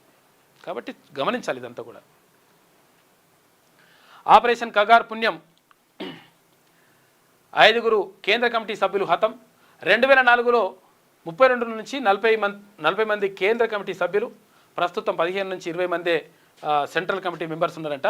ఒకప్పుడు మావోయిస్టులకు డీకే పెట్టని కోట. అయితే ఇప్పుడు అక్కడే పార్టీ తీవ్ర నష్టాలు. అయితే కేంద్ర కమిటీ సభ్యులు నంబాల, సారయ్య, చలపతి, మోదం బాలకృష్ణులు కాపాడుకోలేకపోయిన పార్టీ. మావోయిస్టు పార్టీ ఆయువు పట్టును దెబ్బగొట్టిన ఆపరేషన్ కగార్ ఆంధ్రప్రదేశ్లో తుడుచుకు పెట్టుకుపోయిన పార్టీ. బెంగాల్, జార్ఖండ్, ఒడిశా సరిహద్దుల్లోనూ ఇబ్బందులే ఉన్నాయి. ఇక ఏఓబీలోనూ అంటే ఆంధ్ర ఒడిశా బార్డర్లోనూ గట్టిగా దెబ్బలు. ప్రస్తుతం పార్టీలో యాక్టివ్గా ఉన్నది సత్తన్న, తర్వాత వికల్ప్, పుల్లూరు అభయ్ మాత్రమే ఉన్నారంట. మొత్తం మీద ఆపరేషన్ కగార్ తోటి మొత్తం చాలా వరకు ఇక్కడ మావోయిస్టులు లేకుండా పోయినటువంటి పరిస్థితి కనిపిస్తూ ఉంది. మొత్తం కూడా తగ్గిపోతూ ఉన్నారు. విషయం ఏంటంటే అక్కడ కేంద్ర హోంమంత్రి అమిత్ షా క్లియర్గా ప్రకటన చేసిండు. 2026 కల్లా మొత్తం మీద దీన్ని ఖతం చేసి పడేస్తాం, అంటే ఈ ఏది మావోయిజం లేకుంటే చేస్తాం, నక్సలైట్లు లేకుంటే చేస్తామనేటువంటి ప్రకటన చేసిండు. ఈ నేపథ్యంలో మొత్తం కూడా అదంతా కూడా నడుస్తూ ఉంది. కాబట్టి వాళ్ళు ప్రజా జీవన స్రవంతిలోకి వస్తే మంచిగా ఉంటుంది. ప్రజా జీవనంలోకి వచ్చి ప్రజా జీవితంలో ప్రజాస్వామ్యయుతంగా కొట్లాడితే మంచిగా ఉంటుంది. కానీ బాంబులు వేసుకుంటాం, తుపాకులు పడతామంటే ఇప్పుడు పరిస్థితులు బాగాలేవు. అప్పట్లో బాగా నడిచింది, అది వేరే విషయం. సిద్ధరామయ్య సంచలన నిర్ణయం, మళ్ళీ కులగణన నిర్వహణకు ఓకేనంట. ఈ నెల 22 నుంచి వచ్చే నెల 7వ తేదీ వరకు కులగణన, సామాజిక ఆర్థిక విద్యా సర్వేపై దృష్టి. కులగణనతో కర్ణాటకలో తేలనున్న 7 కోట్ల జనాభా, 2 కోట్ల కుటుంబ వివరాలు అని చెప్పేసి ఒక వార్త కనిపిస్తూ ఉంది. మళ్ళీ చేస్తారట. 15 నుంచి కాలేజీల నిరవధిక బంద్. తెలంగాణ ఉన్నత విద్యా సంస్థల ఫెడరేషన్ నిర్ణయం తీసుకుంది. రాష్ట్ర ఉన్నత విద్యా మండలి చైర్మన్కు నోటీస్ ఇచ్చింది. 10,000 కోట్ల రూపాయల ఫీజు రియంబర్స్మెంట్, 10,000 కాదు 8,000 కోట్ల రూపాయలు ఫీజు రియంబర్స్మెంట్, స్కాలర్షిప్స్ విడుదల చేయాలని చెప్పేసి డిమాండు. ఇంజనీర్స్ డేను బ్లాక్ డేగా ప్రకటిస్తామని ప్రకటన ఉన్నట. కామారెడ్డి బీసీడీ గర్జన వాయిదా వేసినారు. భారీ వర్షాలే కారణం అంటున్నారు. త్వరలోనే సభ నిర్వహణ వివరాలు వెల్లడిస్తాం, రాష్ట్ర ప్రభుత్వ సలహాదారు షబ్బీర్ అలీ అంటున్నాడు. లోకల్ కాబట్టి ఏం నిర్వహిస్తారో మరిగా. సింగరేణి తెలంగాణ రాష్ట్ర ఆత్మ అని చెప్పేసి ఉప ముఖ్యమంత్రి అంటుండు. బొగ్గు తవ్వకాలు పెంచడంతో పాటు మినరల్స్ మైనింగ్ రాష్ట్రంలో 25 ఏళ్లకు సరిపడా బొగ్గు నిల్వలే ఉన్నాయి. అందుకే సింగరేణి సంస్థ వేలంలో పాల్గొనాలి, డిప్యూటీ సీఎం బట్టి విక్రమార్క అంటుండు. గురువింద గులాబీ బీఆర్ఎస్ హయాంలో మీడియాపై ఉత్కుపాదం. తీన్మాన్ మల్లన్న ఇతర జర్నలిస్టులపైన 100 కేసులు పెట్టేసిండ్రు. మా మీద ఇప్పటికి కూడా కేసులు ఉన్నాయి, ఇంకా కేసులు పెట్టిండ్రు. ఎవరు? బీఆర్ఎస్ ప్రభుత్వం ఉన్నప్పుడు. జైళ్లకు పంపి రాక్షసానందం పొందిన కేసీఆర్ కాందాన్. ఇప్పుడు వారి మీడియా జర్నలిస్టులపై కేసులైతే హరీష్ కేటీఆర్ ఆగ్రహం వ్యక్తం చేస్తున్నారు. ఇప్పుడు జర్నలిస్టులపై ఆంక్షలేంటని ప్రశ్నల వర్షం. గతంలో మీరు చేసింది ఏమిటని నెటిజన్లు నిలదీస్తున్నారు. బీఆర్ఎస్ ద్వంద్వ వైఖరిపై విమర్శలు వస్తూ ఉన్నాయి. రాష్ట్రంలో బీఆర్ఎస్ అధికారంలో ఉన్నప్పుడు మీడియాపై ఉక్కుపాదం మోపిన గులాబీ లీడర్లు ఇప్పుడు వారికి అనుకూలంగా మీడియాలోని జర్నలిస్టులపై కేసులు నమోదైతే ఆంక్షలు అంటూ ఆగ్రహం వ్యక్తం చేస్తున్నారు. తీన్మాన్ మల్లనతో పాటు పలువురు జర్నలిస్టులపై 100 కేసులు పెట్టి జైళ్లకు పంపిన కేసీఆర్ కాందాన్ ఇప్పుడు తమ జర్నలిస్టులపై కేసులను ప్రశ్నిస్తూ ద్వంద్వ వైఖరిని ప్రదర్శించడంపై సోషల్ మీడియా వేదికగా నెటిజన్లు ప్రశ్నల వర్షం కురిపిస్తున్నారు. బీఆర్ఎస్ పాలనలో మీడియా స్వేచ్ఛపై, ప్రత్యేకించి సోషల్ మీడియాలో బీఆర్ఎస్ మోసాలు, అవినీతిపై ప్రశ్నించే వారిపై తీవ్ర ఆంక్షలు విధించారు. తీన్మాన్ మల్లన ఇతర పలువురు జర్నలిస్టులపై, మాపైన, తర్వాత ఇక్కడ రఘుపైన, తొలివెలుగు రఘుపైన, అక్కడ ఏది మైపాల్ యాదవ్ పైన, ఇటు ఎవరు కాలోజీ సీనన్న పైన, ఇట్లా రకరకాలుగా చాలామంది పైన వేధింపులకు గురి చేసిండ్రు. అప్పుడు అక్రమ కేసులు పెట్టిండ్రు. ఇప్పుడేమో అక్రమ కేసులని ఇల్లే అంటున్నారు. మళ్ళీ ఉంటుంది అన్నట్టు, వాళ్ళకు వస్తే ఓ తిరుగుంటుంది. గోదావరి పుష్కరాలకు పటిష్ట ఏర్పాట్లు చేయండి. ఆలయాలు, పుష్కర ఘాట్ల వద్ద భద్రత పెంచండి. భక్తుల రద్దీకి తగిన మౌలిక వసతులు కల్పించండి. అధికారులకు ముఖ్యమంత్రి రేవంత్ రెడ్డి ఆదేశాలు. కమాండ్ కంట్రోల్ సెంటర్లో ఆఫీసర్లతోని సమీక్ష నిర్వహించిండు. ఉపరాష్ట్రపతిగా రాధాకృష్ణన్ ప్రమాణం చేయించిన రాష్ట్రపతి ముర్ము, పీఎం మోడీ, తర్వాత రాజ్నాథ్ సింగ్, అటు అమిత్ షా హాజరైనరు. సతీ సమేతంగా వేడుకలకు హాజరైన ధన్ఖడ్, అంటే ఇంతకుముందు ఆయన రాజీనామా చేసిన ఆయన. కేటీఆర్ వర్సెస్ జూపల్లి, ఫిరాయింపులపై మాటల యుద్ధం. ఎమ్మెల్యేలకు సిగ్గుందా అని కేటీఆర్ ఆగ్రహం. ఎమ్మెల్యేల చోరీపై రాహుల్ మాట్లాడట్లేదని ఫైర్ అయినట. ఇక బీఆర్ఎస్ ఫిరాయింపులను ప్రోత్సహించలేదా అని చెప్పేసి జూపల్లి కౌంటర్ వేసిండు. వాస్తవమే కదా, అన్నీ మీరే పడుతున్నారు లంగకథలన్నీ. మళ్ళీ ఇప్పుడు మీరు ఫిరాయింపులు ఎట్లా ఉంటుంది? ఇప్పుడు దొంగనే దొంగ అన్నట్టు ఉంటుంది. 34 మంది ఎమ్మెల్యేలని కథం చేస్తారు, అన్ని పార్టీలను కథం చేస్తారు. ఇప్పుడు ఏమవుతుంది? మీ పార్టీ కథం అవుతుంది.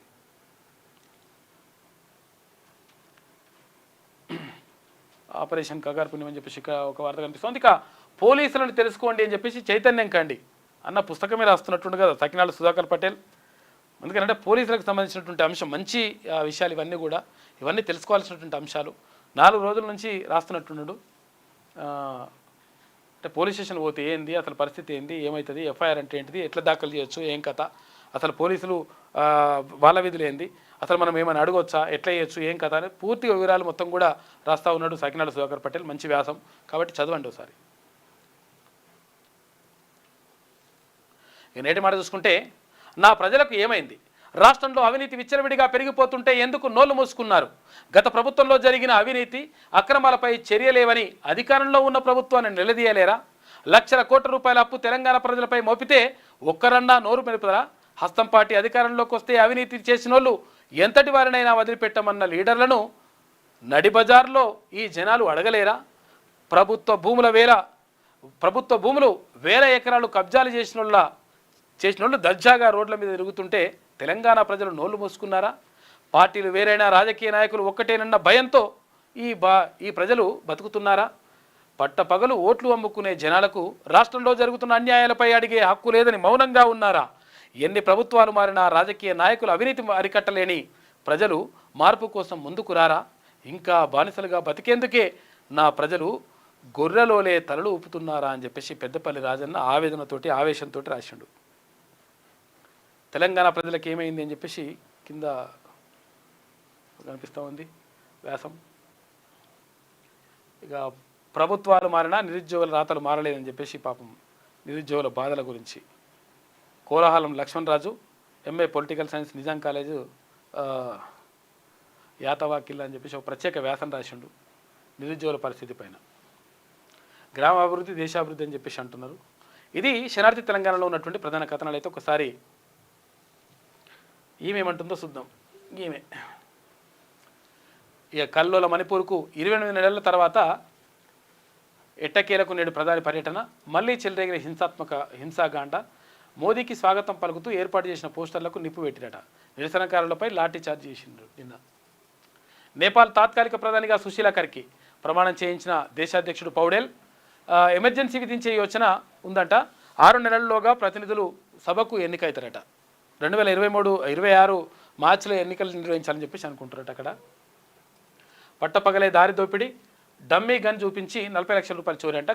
కారులో వెళ్తున్న స్టీల్ వ్యాపారి సిబ్బందిపై దాడి, కండ్లలో కారం కొట్టి నగదు లాక్కున్న మూట, పారిపోతుండగా కారు బోల్తా పడ్డదంట. శంకరపల్లిలో ఘటన చోటు చేసుకుంది. లంగా కొడుకులు. నట్టనడి సిటీలో హత్య, రియల్టర్ను పొడిచి చంపిన రౌడీ షీటర్లు. అగో జనమంతా చూస్తుండగానే దారుణం. కుషాగూడ మంగాపురంలో ఘటన, మర్డర్ తర్వాత తాఫీగా వెళ్ళిన నిందితులట. కుషాగూడలోని మంగాపురం కాలనీలో శుక్రవారం రియల్ ఎస్టేట్ వ్యాపారిని చంపిన అనంతరం నడుచుకుంటూ వెళ్తున్న దుండగులు. ఇగో ఇది ఫోటోలు కూడా నేట మరి ఏందో.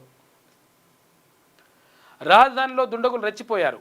ఓవైపు అందరూ చూస్తుండగానే రియల్ ఎస్టేట్ వ్యాపారిని రౌడీ షీటర్లు కత్తితో దారుణంగా పొడిచి చంపారు. మరోవైపు స్టీల్ వ్యాపారుల కండ్లల్లో కారం కొట్టి 40 లక్షల రూపాయల దాడి దోపిడీ చేశారు. నగరంలో రోజురోజుకు పెట్టరేగిపోతున్న నేరాలు ఘోరాలతో ప్రజలు వణికిపోతున్నారని చెప్పేసి ఒక ప్రత్యేక కథనం వేసింది ఈమె. ఎల్లుండి నుంచి కాలేజీలు బంద్, ఫుల్ ఖుషీలు ఉన్నదిగా ఈమె. నమస్తే తెలంగాణ. ఫీజు రియంబర్స్మెంట్ బాకీ 10,000 కోట్ల రూపాయలు, ₹1 విడుదల చేరి కాంగ్రెస్ సర్కార్. ఈ నెల రోజులుగా ఇవ్వకుంటే ఉద్యమం తప్పదు. ఈ నెలాఖరులోగా రాష్ట్ర ఉన్నత విద్యా సంస్థల సమాఖ్య హెచ్చరించిందంట. 15 నుంచి కళాశాల నిర్వాధిక బంద్కు పిలుపు, 16 నుంచి. అక్కడ పోస్టర్ ఏదో ఆవిష్కరణ ఉండేగా, ఒకసారి చెప్తావా? అయితే ఇది చెప్తున్నది వాస్తవం మంచిగానే ఉన్నది, కానీ విషయం ఏంటంటే వీళ్ళు ఇప్పుడు బీఆర్ఎస్ ప్రభుత్వం అధికారంలో ఉన్నప్పుడు మరి ఫీజు రియంబర్స్మెంట్ అప్పుడే 2 ఏళ్ళే ఉన్నాయి ఇంకా బకాయిలు. ఆ బకాయిలు ఉన్నాయి. తర్వాత ఇప్పుడు ఈ ప్రభుత్వం వచ్చిన తర్వాత 2 ఏళ్ళే బకాయిలు, 4 ఏళ్ళ బకాయిలు అట్లే పడి ఉన్నాయి. దీంతో విద్యార్థుల తల్లిదండ్రులు చాలా ఇబ్బందులు పడుతున్నారు. తర్వాత ఇప్పుడు ప్రైవేట్ కాలేజీల యాజమాన్యాలు కూడా నడిపించలేకపోతున్నాయి, చాలా ఇబ్బంది పడుతుంది. లేరా? ఓకే, నడిపించలేకపోతున్నాయి, చాలా ఇబ్బంది పడుతున్నారు. కానీ విడుదల చేస్తా అని చెప్పి ప్రభుత్వం చెప్పింది, విడుదల చేస్తే మంచిగా ఉంటుంది. ఇక పోలీసు ఉద్యోగార్థుల జంగ్ సైరన్, 20,000 పోలీస్ పోస్టులతో నోటిఫికేషన్కు డిమాండ్, పోలీసు నిరుద్యోగ జేఏసీ ఆధ్వర్యంలో సమావేశాలు, జిల్లాల్లో పోలీసు ఉద్యోగార్థులతో కలిసి ఐక్య కార్యాచరణ. ఇక ఇట్లా పోరాటం చేయమని చెప్పి ఈమె ఉసిగొలుపుతుందన్నమాట. ఉద్యోగార్థులకు తోటి జేఏసీ ఏర్పాటు చేస్తుంది. నోటిఫికేషన్ల కోసం 15 నుంచి నిరాహార దీక్ష. నిరుద్యోగుల హక్కుల వేదిక అధ్యక్షుడు అశోక్ ఇక ఉద్యోగ నోటిఫికేషన్ ఇచ్చేదాకా విరమించాలని ప్రకటన. మద్దతు కోసం వీళ్ళని నిరాహార దీక్ష చేయమని, నిరవధిక దీక్ష చేయమని చెప్పు. వీళ్ళని కూడా ఎవరు కేటీఆర్ని హరీష్ రావుని ఇద్దరిని కూడా. ఇక గ్రూప్ 2 సర్టిఫికేట్ వెరిఫికేషన్ అంట. మేడారంలో అపచారం రాసినందుకు నమస్తే తెలంగాణపై చిందులు. మేడారం మాస్టర్ ప్లాన్పై ఆదివాసీల అభిప్రాయాన్ని వెల్లడించినందుకు నిందలు. స్థానిక నాయకులను ఉసిగొల్పి బెదిరింపులు. నమస్తే తెలంగాణ కథనాలపై అబద్ధమైతే మాస్టర్ ప్లాన్లో మార్పులు ఎందుకు చేశారు, పూజారులు ప్రతినిధులతో భేటీలు ఎందుకు పెట్టిండ్రు అని చెప్పేసి మళ్ళీ ఒకటి కౌంటర్ కథనం రాసుకొచ్చింది. ఈమె సర్కార్ నిర్లక్ష్యంపై సమరబేరి, ఫీజు రియంబర్స్మెంట్ బకాయిలు విడుదల చేయాలని చెప్పేసి కోరుతూ వాళ్ళు అడిగిరట. ఇక మరో 3 రోజులు వర్షాలు ఉంటాయంట. బంగాళాఖాతంలో అల్పపీడన ప్రభావం ఉన్నది. ఎమ్మెల్యే చోరీ మాట్లాడమేమి, రాహుల్ సిగ్గుపడు. ఆ ఎమ్మెల్యే కప్పుకున్నది కాంగ్రెస్ కండువ కాదా, వాళ్ళు మిమ్మల్ని కలవలేదా, ఆ అబద్ధాలు సమర్థిస్తారా, రాజ్యాంగాన్ని చేతిలో పెట్టుకొని నీతులు చెప్పడమా, మీరు చేసింది ఏందే రామన్న, మీరు కూడా గదే చేస్తారు కదా. మళ్ళీ ఇప్పుడు మీరు మాట్లాడడానికి ఇప్పుడు మీకు ఏమవుతుందంటే విషయం ఏంటంటే మీరు ఫైట్ మంచిగానే చేస్తున్నారు, నిజంగా ఎప్పుడు మీరు ఫైట్ చేయడంలో మునగాలే మీరు, వాస్తవమే ఇలా. కానీ ఏమవుతుందంటే అసలు యాక్చువల్గా ప్రతి ఒక్కటి మీరు చేసినటువంటి గతంలో చేసినటువంటివి గుర్తు చేసుకోవాల్సిన పరిస్థితి ఏర్పడ్డది. అప్పుడు మీరు మంచిగా చేసి ఉంటే ఇట్లేం ఉండకపోతుండే. మీరు ఏది చేసినా కానీ ఏ పోరాటం చేసినా కానీ ఒకటి మీది కనిపిస్తుంది. మళ్ళీ ఇప్పుడు ఫీజు రియంబర్స్మెంట్ అంటారు, అది 2 ఏళ్ళే మీదే ఉండే. తర్వాత ఇప్పుడు ఎమ్మెల్యే ఫిరాయింపులు అంటారు, 34 మందిని మీరే చేస్తారు. ఇట్లా ఏది చూసినా కానీ మీదే కనిపిస్తుంది. లేకపోతే మీకు మంచిగా మైలేజ్ వస్తుండే, మైలేజ్ వచ్చే పరిస్థితి కనిపిస్తుంది. ఎందుకంటే ఇప్పుడు మీరు చేసినవి ఉన్నాయి కాబట్టి. మా ప్రభుత్వం మళ్ళా వస్తుందో లేదో, నేను గెలిచినా మా పార్టీలో గెలుస్తున్నో లేదో తెలియదు, అందుకే నేను ఎలాంటి హామీ ఇవ్వదలుచుకోలేదు.